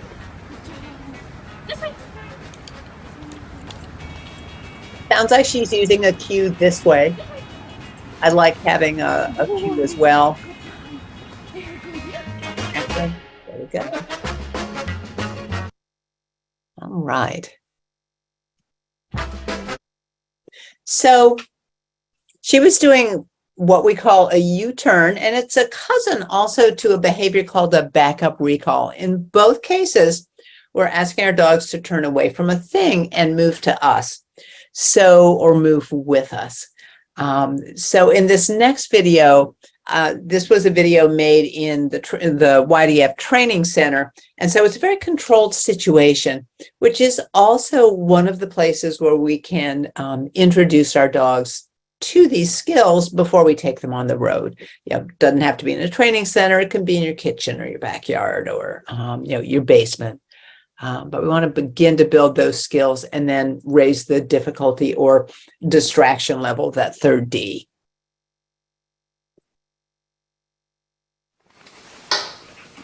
So we want to go ahead and show you some leash handling skills that you are going to be able to use with your dog. The important thing about all of these things is that you practice them first at times when they're relaxed and calm, not looking at something scary. The more you practice, the more it becomes kind of like muscle memory, and then you'll be ready for the moment when you really need it. So the first one we're going to show is the backup recall. Backup recall. All right. So Sarah's going to engage with Flim Flam, who's already staged at her feet. He adores her, and I'm going to get his attention using a cue. Pop, pop, pop is the one that works for me. So I'm going to slide just a little closer. Pop, pop, pop, pop, pop. Good boy. Yes, nice, nice. Going to send him back. We're going to do it again. Okay, go say hi. Yes.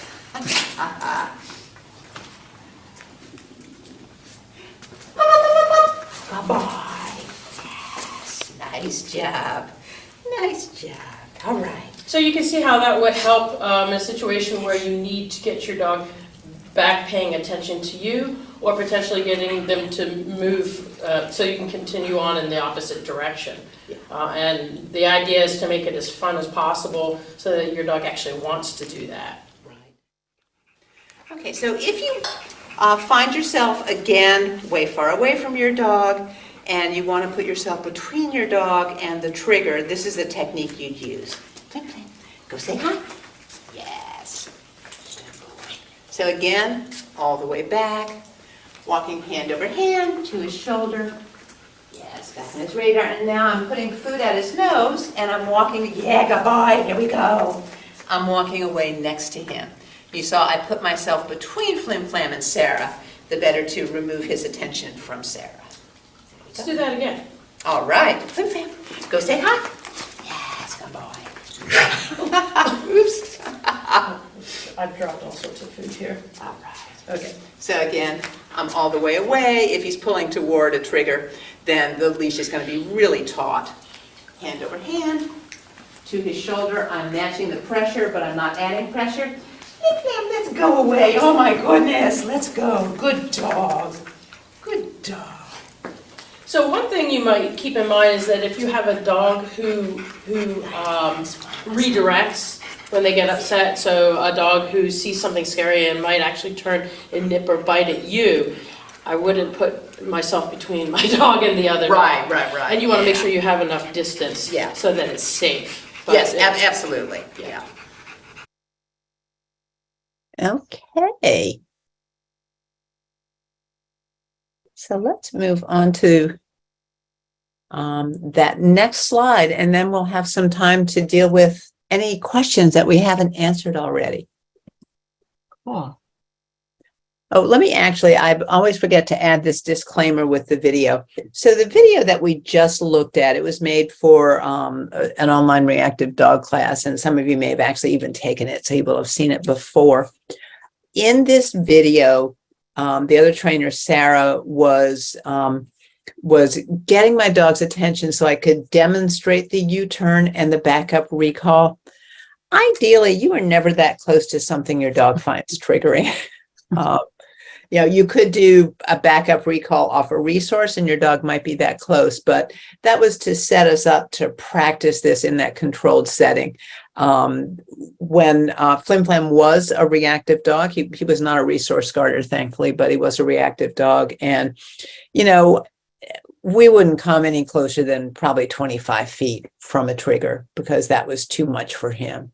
So just to give you kind of a frame of reference. All right. Okay. So what to do when it happens, when your dog goes over a threshold, despite your best efforts. Because I think it was you mentioned earlier, life happens. And sometimes stuff will just happen in the environment. We think that we're passing far enough away or from something, or yesterday or 2 days ago, this didn't seem to set my dog off, and whoops, now it is for whatever reason. They are not toasters. They are sentient creatures that carry along baggage with them just like we do. They have good days, they have bad days. So there are going to be days where everything is just smooth sailing, you're just like, this is awesome. And then you have a series of days where it's just like, everything is going to hell in a handbasket, So just to, let you know, it's like, keep working on these, these little the few little training strategies that we shared, when you're in that moment, implement the escape strategies that we've talked about, and that includes the the backup recall and the U-turn, and it also includes we consider Find It and 1, 2, 3 certainly to be an escape strategy. It was an escape. The 1, 2, 3 was an escape strategy for me this morning. It's like we got out of the way of that zone where my dog might have reacted to that other dog. By playing 1, 2, 3. And here are the other two things that I want you guys to think about. It's like, a quote unquote failure, or, if your dog goes over threshold, let's just say, or, makes a big display, or, shuts down or just does something that isn't what you want them to do in that situation.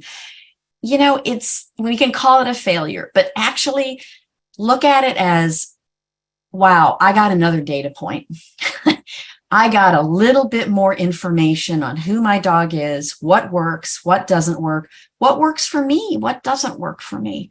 And then sliding into that, think about what to do the next time. This gives you information about how to tweak things for yourself, how to change your behavior, things you might need more practice on.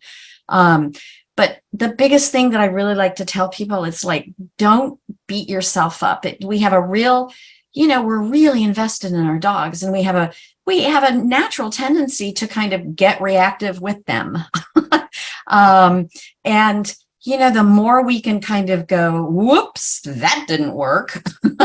I'll never do that again, and kind of laugh at ourselves if we can do that. I'm not saying I can always do that, but I feel like I can do that more now than I could, a few years ago. That will really help, because you'll be that nice touchstone for your dog, that's thinking about, oops, didn't work out. Next time, this is what our plan is. So cool. All right. And then our final thought on my cursor, there it is. Final thought. You all may have heard a version of this already. It's an internet meme. I can't tell you what the source is, but the phrase is, when your dog is going over a threshold, they're not giving you a hard time, they are having a hard time. And so we want to support them in that moment. Cool. Okay. So we have many questions to see if we answered them or not. We also have just note that when you get the slides, we have we have resource information and a list of the videos that we've shown and all that kind of good stuff. So you'll get that. Yeah, we have, well, there are like 3 different additional slides of resources, and there are some great resources added to the chat throughout. Carrie was putting them in, and it was like, I was watching and going, do you have all of the YDF videos memorized? Because she was putting in some really great resources. So I think you all are able to actually save the chat. Is that feature enabled, Carrie? Do we know?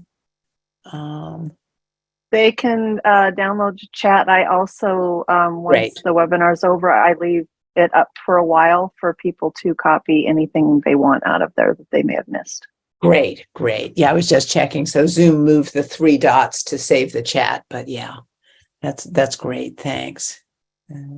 Yeah, I'm actually seeing it at the bottom of my chat box as opposed to up in the corner now. Yeah. It's in a new place. Yeah.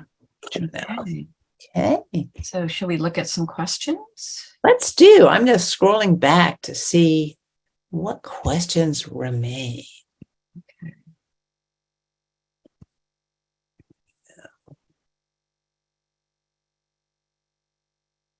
Well, there's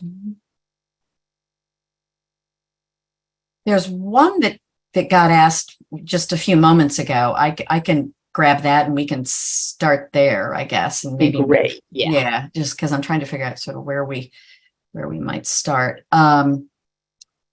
So how can you distinguish fear versus aggression when the dog is pulling, lunging at a dog, but is also wagging their tail? So honestly, in the moment, I don't care. I mean, maybe other people have a different response to this, but I don't care. Like in that moment, I don't care because I need to move my dog away. Because anytime my dog is beginning to pull towards something and they can't re-engage with me and they're lunging, a wagging tail does not mean, oh, I'm happy, I'm thrilled. It can mean that sometimes, but all it means is arousal. Just simply speaking, it means I'm aroused about something. I could be aroused in a happy way. I could be aroused in a not so happy way. If I had $1 for every time people said a dog snapped at them, but their tail was wagging, I mean, it basically tells you that the dog is activated, right, and is probably teetering on that threshold, honestly. So my job at that point is to increase distance, move my dog away, and then plan for something else. I mean, if this is a dog that I feel like we need to get to know, try some of what Marnie was talking about, doing some of that parallel walking so that there is some distance between, so your dog isn't pulling and trying to get to the dog. So, but I would never use a wagging tail to judge that my dog is happy. I would look at the rest of the body. Is the mouth closed? Has the respiration changed? Probably. So anything you want to add, Marnie?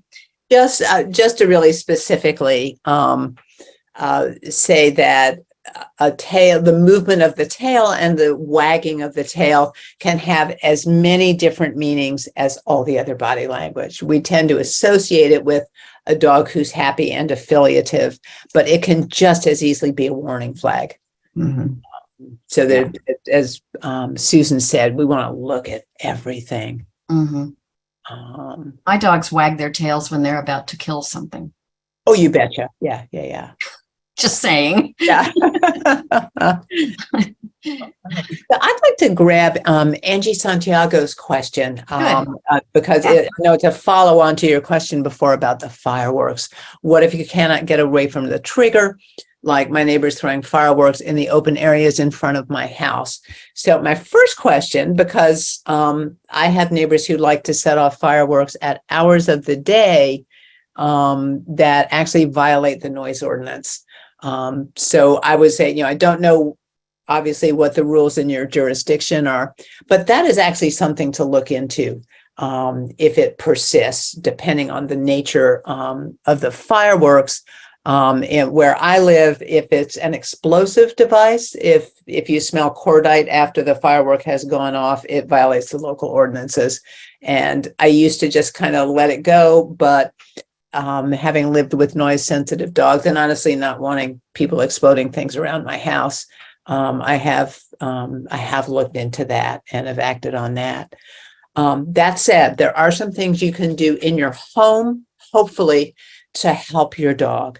And one of them is to pull your shades at a time when the fireworks are likely to go off.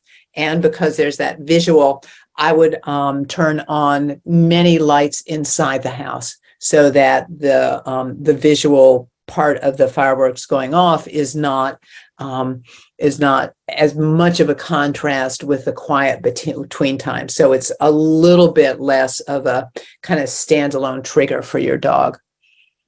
I would also be playing TV, music, possibly white noise machine. I don't know if that would actually be sufficient to a firework, but anything that's going to reduce the intensity or distraction level, that third D, but reduce the intensity of the presentation of the fireworks from your dog's experience.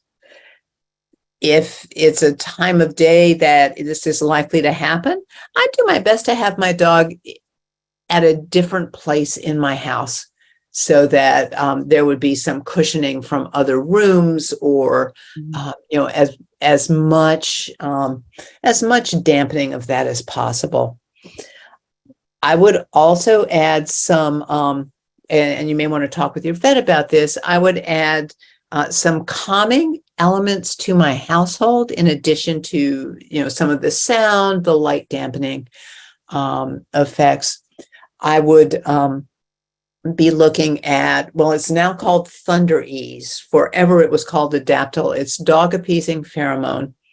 It's a synthetic version of the pheromone that mother dogs emit around their puppies. For about 40% of dogs in a double-blind study, it had a calming effect. So, obviously that's not 100%, but it's non-zero. 40% is a significant number, and your dog might be one of those for whom it's calming. And I've had dogs who respond well to it, and those for whom it's neutral. There's no known side effects. Your dog breathes in the pheromone as they would with the with the natural pheromone, and it will either have that calming effect or not. You could talk to your vet about calming supplements.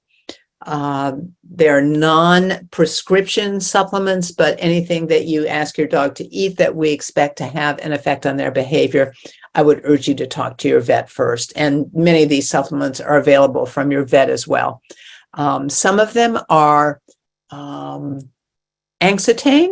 which is a veterinary formulation of suntheanine, L-theanine. It's a green tea extract, which is has a calming effect in humans and in dogs. I like the Angstane because it, as a veterinary produced supplement, it doesn't contain any ingredients that could be harmful to your dog. The human version often contains xylitol, which is a toxic sweetener. I mean, it's not toxic to us, but it's toxic to dogs for many dogs in very low quantities. But the Angstane, the vet version, doesn't have that. There are similar supplements, Zilkine and Soliquin, Both contain a level of suntheanine as well as some milk derivatives and some herbals that also have calming effects. So doesn't totally take care of the issue, but yeah, there's some things that can help layer down your dog's anxiety level with that. All right, Susan, you take the next one. Okay. So I actually kind of going to the top a little bit. So I think we looked at this. The 4-year-old lab is fear reactive after being attacked, though he thought it was excitement. Though it was excitement reactive, wanted to play with every dog. Now, the second they move, he wants to play with females. The second they move or engage in play, he gets scared and tries to start a fight. How can we work on this? So I'll just simply say, if I don't know exactly, well, here's the thing. You do know what's going to happen. So I would not be allowing at this point my dog to be close enough to other dogs.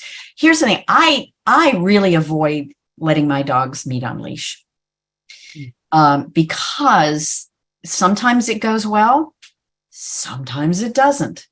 So I don't like that amount of, chance. I'm not willing to roll the dice on whether or not this is going to be an incident that's going to traumatize my dog, to be honest with you, or not. So yeah, there's some dogs in my neighborhood that I know that because we've kind of gotten to know them, we've probably met in the backyard. But if I'm not pretty darn certain that the interaction is going to go well, I do not do it. And I keep working on the engage, disengage. I will work on the, hanging out someplace where my dog can watch other dogs at a distance. That's slow thinking, where they're not under any pressure to do anything or react. They're just watching other dogs go by. So that is sort of a short answer, but I would say, Bob Bailey, one of my mentors, one of his favorite sayings was, our dog's behavior isn't going to change unless our behavior changes. And so in this situation, if I had this situation, I would change my behavior. And I would just simply say, for now, at least, we don't allow any, interactions between dogs that I am not certain aren't going to go well, are going to go well. And then in the meantime, we're working on all of these other things to get my dog desensitized to other dogs. Because every time it happens and he reacts that way, in his brain, he's like, yep, I knew this was unsafe. And that takes just more time to, dissolve. So anything you want to add to that, Marnie? No. Okay. Yeah. Okay. I don't know. I'm going to grab the next one really quick, but you can add to it if you want to. It's my dog gets overly excited when she sees her leash. Is there something I can do to calm her down? So I will tell you a really quick story. I had a dog like that. I would pick up my leash. I would walk out to the back door. This is when I was since becoming a dog trainer, and he would attack my arm, essentially, not just get excited, but yeah, he would attack my arm. And I'm just like, God, this is so annoying. This is so annoying. This is so annoying.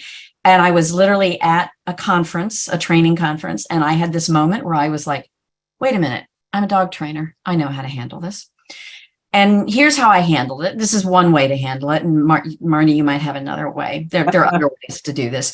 But I very quietly, I would pick up the leash. And as I walked out to my back gate, if he went for me, I would just go, oh, bummer, dude.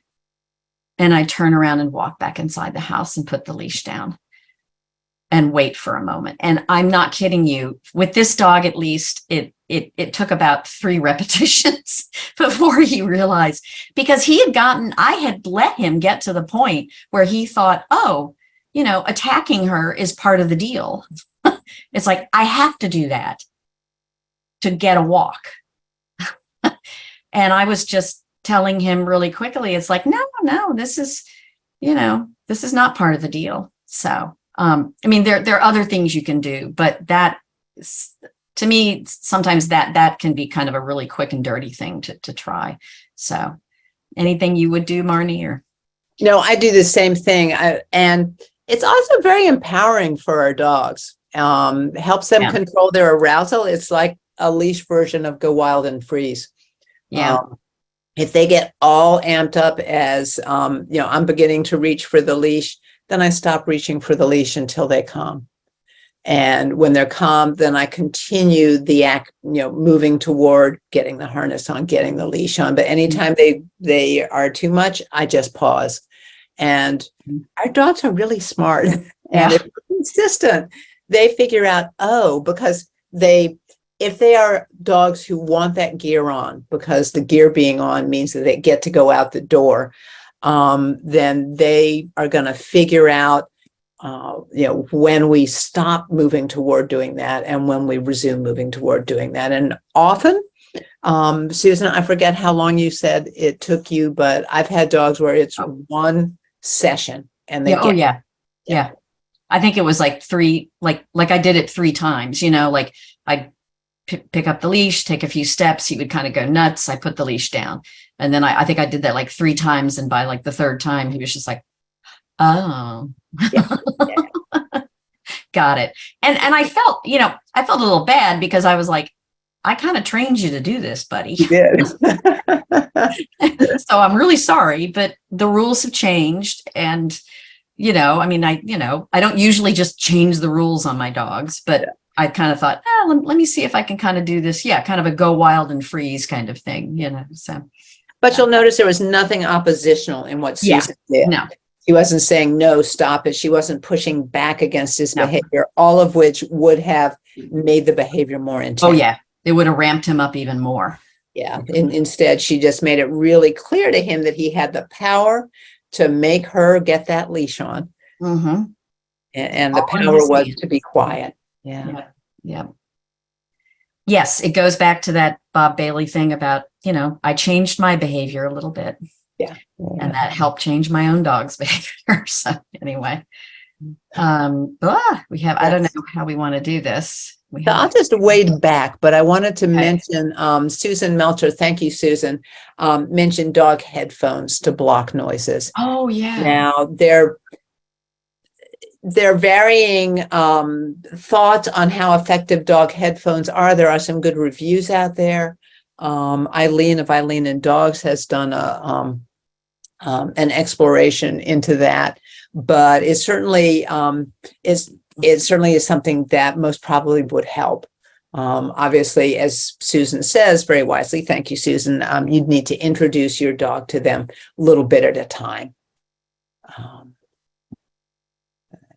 There was some, another one you wanted to grab? I did. I saw one. Let's see. There was a quick question on a 3-year-old golden doodle reacting negatively only to intact dogs. Oh, where is they that asked for your thoughts on I that. saw that one, and they by the time they get close enough to figure it out, it's too late. So yeah. Yeah. Interesting. Can't remember where I saw that, but I remember seeing that. Yeah. Yeah. So let me take a swing at it. I don't have it actually right in front of me. Thanks, Carrie. I would be looking at earlier body language. And so obviously in terms of approach, if you're approaching on leash, Susan already said, and I'm totally in the same, of the same opinion, that she's not in a big hurry for her dog to meet another dog on leash, nor am I. It's just, leash greetings are fraught with so many potential things to go wrong, that I prefer when I'm working with dogs on leash to be working in parallel. But I would be, so if you're on leash, then I wouldn't meet, but I would still be looking at my dog's early body language. I don't know what studies there are, Susan, maybe you know, but it's generally accepted among dog behavior people that many neutered males will find intact males to be triggering. Yeah. And as the owner of an intact male dog, I'm keenly aware of that. We don't want to put them in that position. So with that in mind, if your dog's fabulous with neutered males, but not with intact males, I would look for early signs in your dog's body language. I would look for some of the, so I wouldn't be doing a fast approach for one. I'd be looking for increased stiffness, higher posture, up on their toes, if you will, or on their toenails. Susan spoke about that. And, regardless, I wouldn't have them meet on leash, but I would be looking for some of those early signs, increase perhaps forward holding their weight and again, a certain level of stiffness. What would you have, Susan?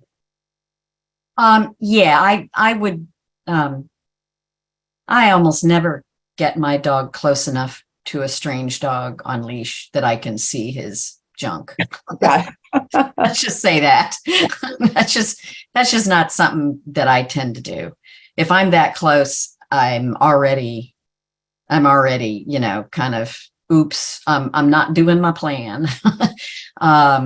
Yeah, I mean, I would, I think a lot of the stuff that we've suggested, including the, kind of the slow thinking, desensitization, social processing thing of, sitting and watching other dogs, I think that can be super helpful. But yeah, I mean, a lot of I wish I knew where that was, but I know I've read something that that neutered males do find unneutered males to be problemaking frequently. Yeah. So he's not the only one. He's not the only neutered male who feels that way. Oh no. Yeah, I mean it's sort of it might just kind of come with the territory. So yeah. So. Okay, so I see a couple of questions here that kind of maybe relate a little bit, and I'm good. I was wondering if we could kind of clump some of these or something. So yeah, let's see. But then something happened in chat and I no longer see them. So I will just do my best to speak to them off the top of my head again. Which is dogs who are uncomfortable with men. In one case, it was the poster's husband raises his voice and the Sheltie is very fearful, and the husband doesn't get it. So unfortunately, husbands are above my pay grade. But we can do some things to help your Sheltie. And the other was a dog who's okay with some men, not so much with all men, fearful when, I believe, if I understand correctly, a foster son and the quiet guy enters the room. I saw that. Yeah. So a couple of things that you might try. So depending on what with the husband raising his voice, depending on what the geography of the situation is, is he in another room, asking, if someone knows where his glasses are. So, he's not right next to your dog, but he's speaking loudly and the Sheltie's sensitive and so is concerned. You could be preloaded all the time with some fabulous treats in a pouch on your hip. Just wear that and your dogs will think you're awesome. And every time your husband raises his voice, give your dog some of that most fabulous treat ever, if your dog can take treats in that moment. And if not, then we might be looking at find it, because that's redirecting. And for many dogs, running after the treat can be helpful. Can also look at some of those calming aids generally that we spoke about, obviously chatting with your vet if it's one of the ingested supplements, and just begin to build your husband using a tone that at present your Sheltie finds concerning with something really positive, and you may find that will turn it around. So my story, when I'm cranky, I bang pots and pans in the kitchen. I just do. that gets me back down from threshold, and and it's harmless. I had a dog who would worry when I banged pots and pans. So obviously I tried to, come up with better solutions, but I also always had fabulous treats on me. And if I banged a pot or pan on purpose or by accident, I would throw a massive handful of the best treats ever. Really good, super duper. Dubliner cheese was his jam. So I would throw little bits of Dubliner cheese on the floor. And I'm here to tell you that really changed how he felt about that particular loud noise. He would hear that, and for him, it was a cue to come and eat Dubliner cheese. It required some persistence, but with the foster son entering the space, I'm actually wondering if we can get a link to the treat retreat video in here. Susan, do you have that link on your? I can find that. Yeah, I'm just afraid. I know I have that, but I'm afraid that I'll kind of the one that starts off in the shelter, right? Yeah. It's as exciting as watching paint dry. It is, which is exactly how it should be. Yeah. So if entering the room is difficult for your dog, and if your foster son is, on board with helping with that, you might find that if he simply walks by the room, doesn't enter, walks by the room, and if your dog loves certain treats, I mean, we're talking uber fabulous, not kibble, but just the best thing they've ever eaten.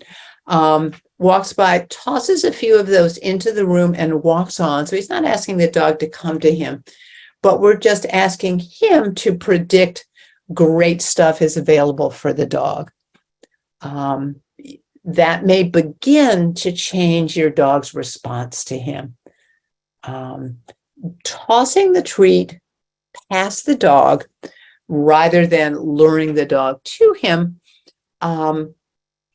is a way to give the dog double reward. He gets the food, the dog gets the food and gets distance from the person that the dog is worried about. So there's double reinforcement in there to build a different feeling about the person. And this could be very slow going, but entering a room that could be challenging for any of us, but for our dogs especially who haven't resolved kind of who everybody is. Entering the space that they're in, they may feel a little bit trapped as someone comes through the door. So changing that up so that the person predicts good stuff, and also perhaps changing the geography when your foster son needs to enter the room for a while to help your dog be more comfortable.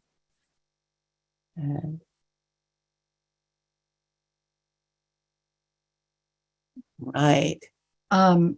I saw a couple of things about, what to do when people enter the house. Yeah. And I think specifically somebody said, but if you, put the dog away where they can't see the person coming in, will that increase anxiety? And so just in general, it's like, it depends. Some dogs it doesn't. Some dogs it's like, oh, thank you for keeping me safe from that person, and I don't feel like I have to look at them. I don't have to worry about them. So it really does depend on your dog. And there are lots of things we can teach them at the doorway, alternative behaviors, blah, blah, blah. But a really nice thing, and Carrie will be familiar with this, and I don't know, maybe Carrie has a link to this. I kind of looked and I couldn't find anything, but the family dog mediation folks, why can't I remember her name? I'm blanking now. It'll come to me. They have a number of kind of neat little hacks for behaviors, that are wonderful. And I know there's a handout, and I'm trying to find the damn handout, but it's called the off-duty protocol. And essentially what you're doing is you're going to set up an area in your house far enough away from where people enter, so that your dog doesn't feel pressure, and the people don't feel pressure either. And you can either put your dog behind a baby gate or an X pen or whatever.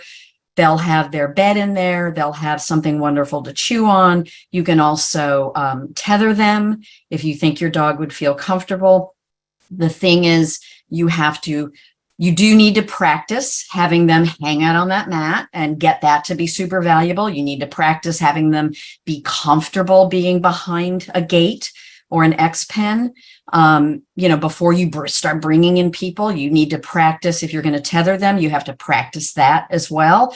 But once your dog is pretty comfortable hanging out on a mat, tethered or hanging on a mat, behind a baby gate or an X pen, and they're able to, focus on, chewing on their favorite chewy, then you can begin to practice. And I mean practice, having a neighbor come in, walk in, ignore the dog, walk out. Just doing these things in little tiny slices, because what you're doing is you're helping in a way to desensitize the dog to people coming in, but you're also signaling, the other part of it is you want to have your body between the dog and the people coming in. You're signaling to the dog, you don't need to worry about this.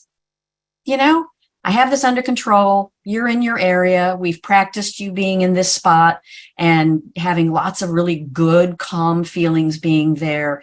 Somebody walks in, they ignore you, they walk out. Yay, that totally worked. And then you begin to make it a little bit more difficult, adding challenges. The person comes in, maybe starts talking to you a little bit, and then they leave, or the person comes in. But a lot of time, but we definitely want to start it off with, nobody walks in and starts trying to engage with the dog, so you have to have people you trust. Because a lot of times going over and engaging with the dog will kind of ramp a lot of dogs up, even if it's not right there at the front door. So, I'm going to see if I can find that and maybe include that in our stuff. But it's a really nice,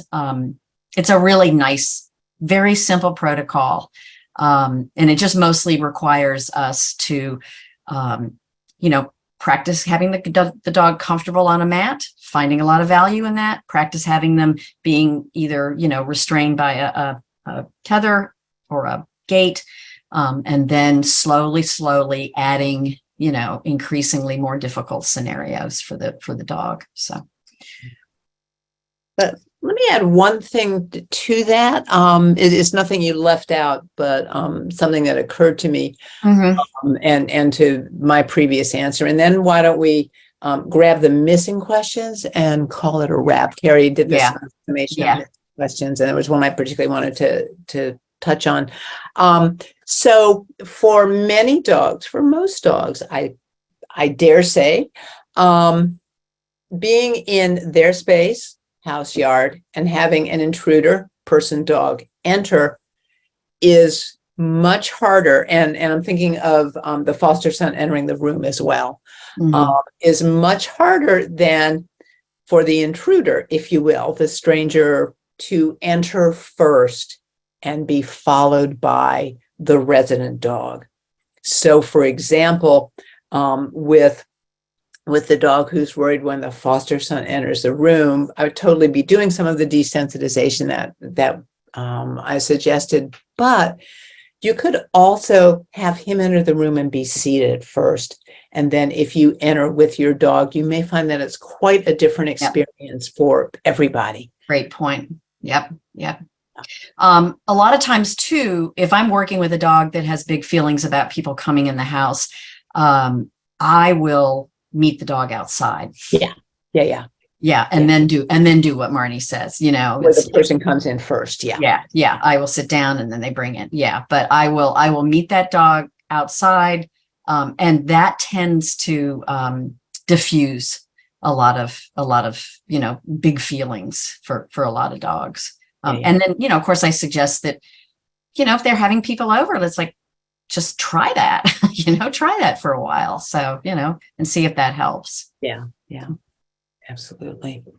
So one of the questions that we missed that I wanted to touch on, someone asked, I have an old blind dog and my other old dog, her support dog, died. I'm so sorry.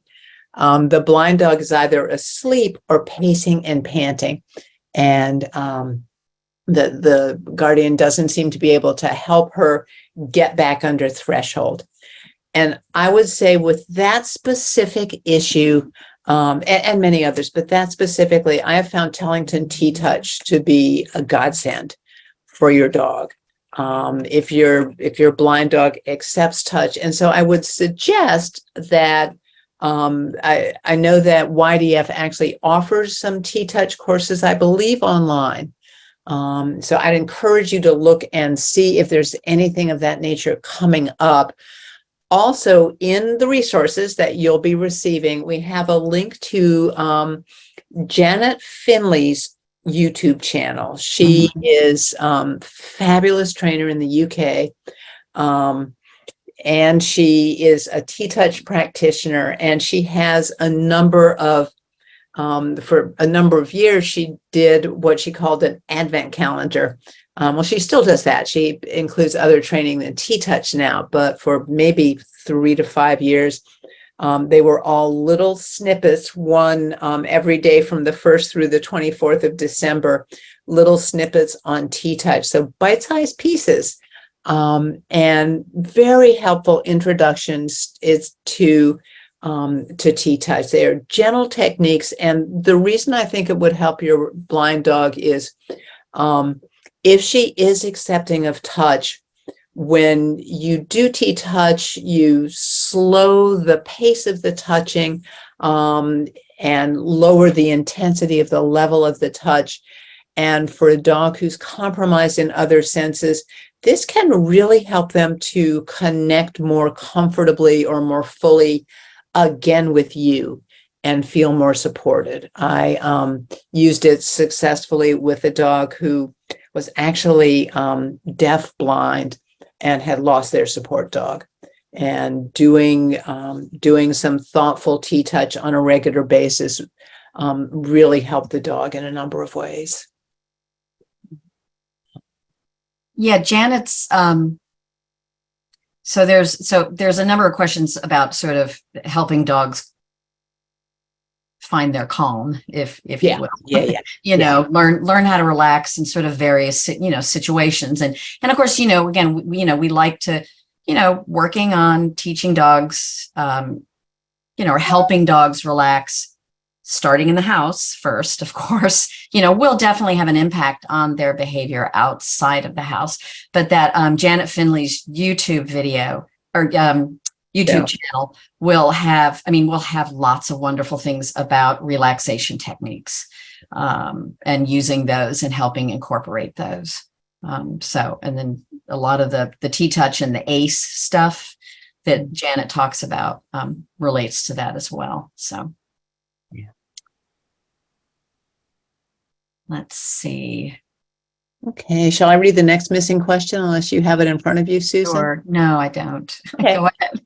So when the dog in the car starts to get agitated as they are watching the world go by, so you're slow thinking, I'm assuming. Oh, yeah. Do you offer treats or just leave?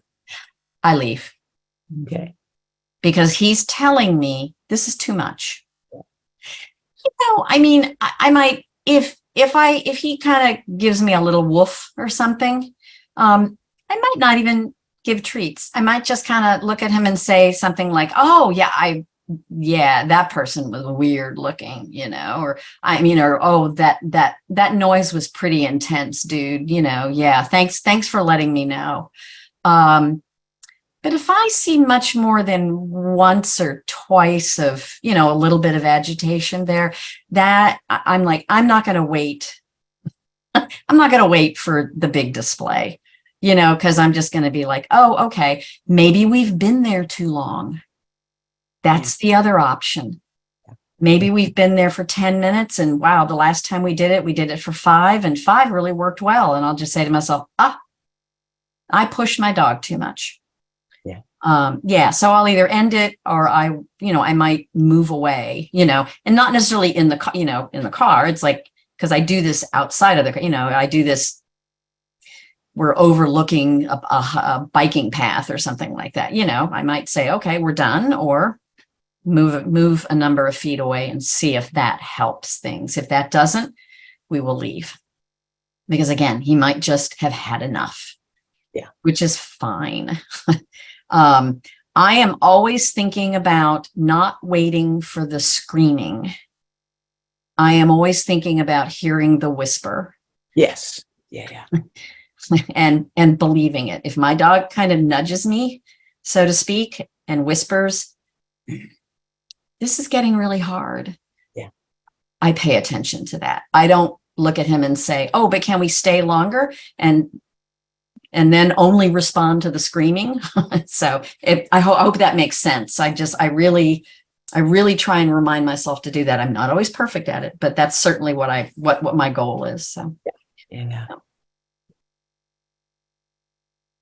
Okay. So the next question, does keeping your dog from greeting at the door cause them more anxiety if they can't see what is going on? Yeah, I think I answered that when I sort of talked about it just kind of depends. Yeah. And we gave you some other options as well. Yeah, and then there are other options. Yeah. Yeah. So. And the final one, tips on introducing a puppy to a household with a fear-reactive adult dog. Who would do that? Said the woman who brought a cocker into her house. Yeah. So I'll grab it and then get the ball rolling and let you finish up. I would be manage. I would really control the environment and the level of exposure. I would have initially baby gates, exercise pens, possibly airlocks. So by that, I mean baby gates with a space in between, or exercise pens with a space in between, so that the puppy and the adult dog can get information about one another without the puppy doing all those puppy things that make some adult dogs nuts. And without the adult dog having the opportunity perhaps to overreact in a way that's going to be difficult for the puppy. I like when the dogs come to the barrier and they're kind of getting some information, then in a happy voice to say good or fabulous, and then toss a treat away from that barrier on each side. So you have to be ambidextrous or have someone working with you, but toss a treat away for the puppy to chase and a treat away for the adult dog to chase. They get a little reinforcement, they get a little distance, which may lower the puppy's arousal and, help the adult dog get a break, and let them get more information again. Lather, rinse, repeat. You may find that your adult dog's reaction to the puppy is not at all what you expect. It may be, oh my gosh, you brought me a puppy. But it might be, oh my God, you brought me a puppy. So, I would start off by assuming it's going to be challenging for the dog. And so I'm going to absolutely manage. I wish she would have written a book on this. She's written other books, but there's a trainer, Lisa Lyle Wagoner. Was just about to mention her. Yeah. Okay. Yes. If you find her Facebook page and go back a couple of years, you'll see when she brought a puppy into her home and the older dog in residence was really clear that this was a terrible idea. She stepped through, and it took probably 5 months of careful exposure. It wasn't 5 months with the puppy locked away over here and the adult dog locked away over there, but they were not on their own together for 5 months. Their interactions were always really, really well managed. And she would intervene before the puppy got to be too much for the older dog, or, the older dog got to be a little bit too much for the puppy. And, but it was very measured, always a positive experience. And the two dogs became the best of friends. All right. Anything to add, Susan? I put Lisa's training link, her training Cold Note College there, because I she has a blog, and I'm betting. Oh, there, yeah. Yeah. I'm pretty sure that there was some mention in her blog there of that. But yeah, I mean, for me, everything Marnie said, yeah, absolutely. I brought home a young puppy when my older dog was, I guess 11 or 12 years old, and had never, I mean, like literally I had seen him run away from puppies. Yes. Don't ask me why I did it. But anyway, it was all X pens all the time. I mean, yeah, we started bringing them out together. A big winner for us was teaching relaxing on a mat separately with the X pen between the two mats, and then beginning to work with them relaxing on a mat across the room, without any barrier. And the happiest day of my life was when because I'm not perfect, I wasn't paying attention. And I all of a sudden looked up and went, oh crap, they're together. What are they doing? And I checked, and they were both laying down on their mats next to each other. And I was just like, not engaging, but just, if we get on these mats, we get reinforced, right? So yeah, and I was just like, oh, thank God. Okay, this wasn't a horrible decision. So, and in fact, when I brought my current dog home, the first thing we did within the first 24 hours was begin mat training with him and with my older dog. Paid off. Yeah. oh. All right. So shall we wrap there and invite people to reach out by email? Yes, if we missed something, just email one or both of us. Yeah. So, and we will get right back to you. I want to thank both of you. This was a terrific webinar. It's one that everybody should hear, not just people with anxious, reactive, or fearful dogs. Yeah, because it happens every day, everywhere. Yeah, it does. I want to mention to those of you who are listening on tape that Carrie actually has an excellent article with lots of pictures on body language on her blog, and it's crimsonhound.com. So look at her blog. You'll find a terrific article and lots of pictures, and it'll help you understand body language, I'm sure, a lot more than you do now. Okay, so that's crimsonhound.com. I'm going to put it in the chat for those who are saving. Carrie, tell me. Including the questions about tail wagging and those things. Yeah. I happen, we included this in our list of resources in the slides, but I happened to watch Robin Bennett's presentation of about 2 years ago on body language. Fabulous. It was a YDF presentation. It was fabulous. Yeah. Yeah. It wouldn't have been specifically body language. It was probably one on playing and dog parks, and this was body language. It was you'll see it in the list of resources. It's called What My Dog Is Saying to Me, or something like that. Yeah, I know the other one you're talking about, but this was very, very much, and she has some fabulous videos in that of her client dogs. So I'm ready. So I'm over on my tablet looking at Carrie's blog. This is fabulous. So you all should rush there. Yeah. We've put it in our newsletter a few times because it's just so good. Carrie, you still there?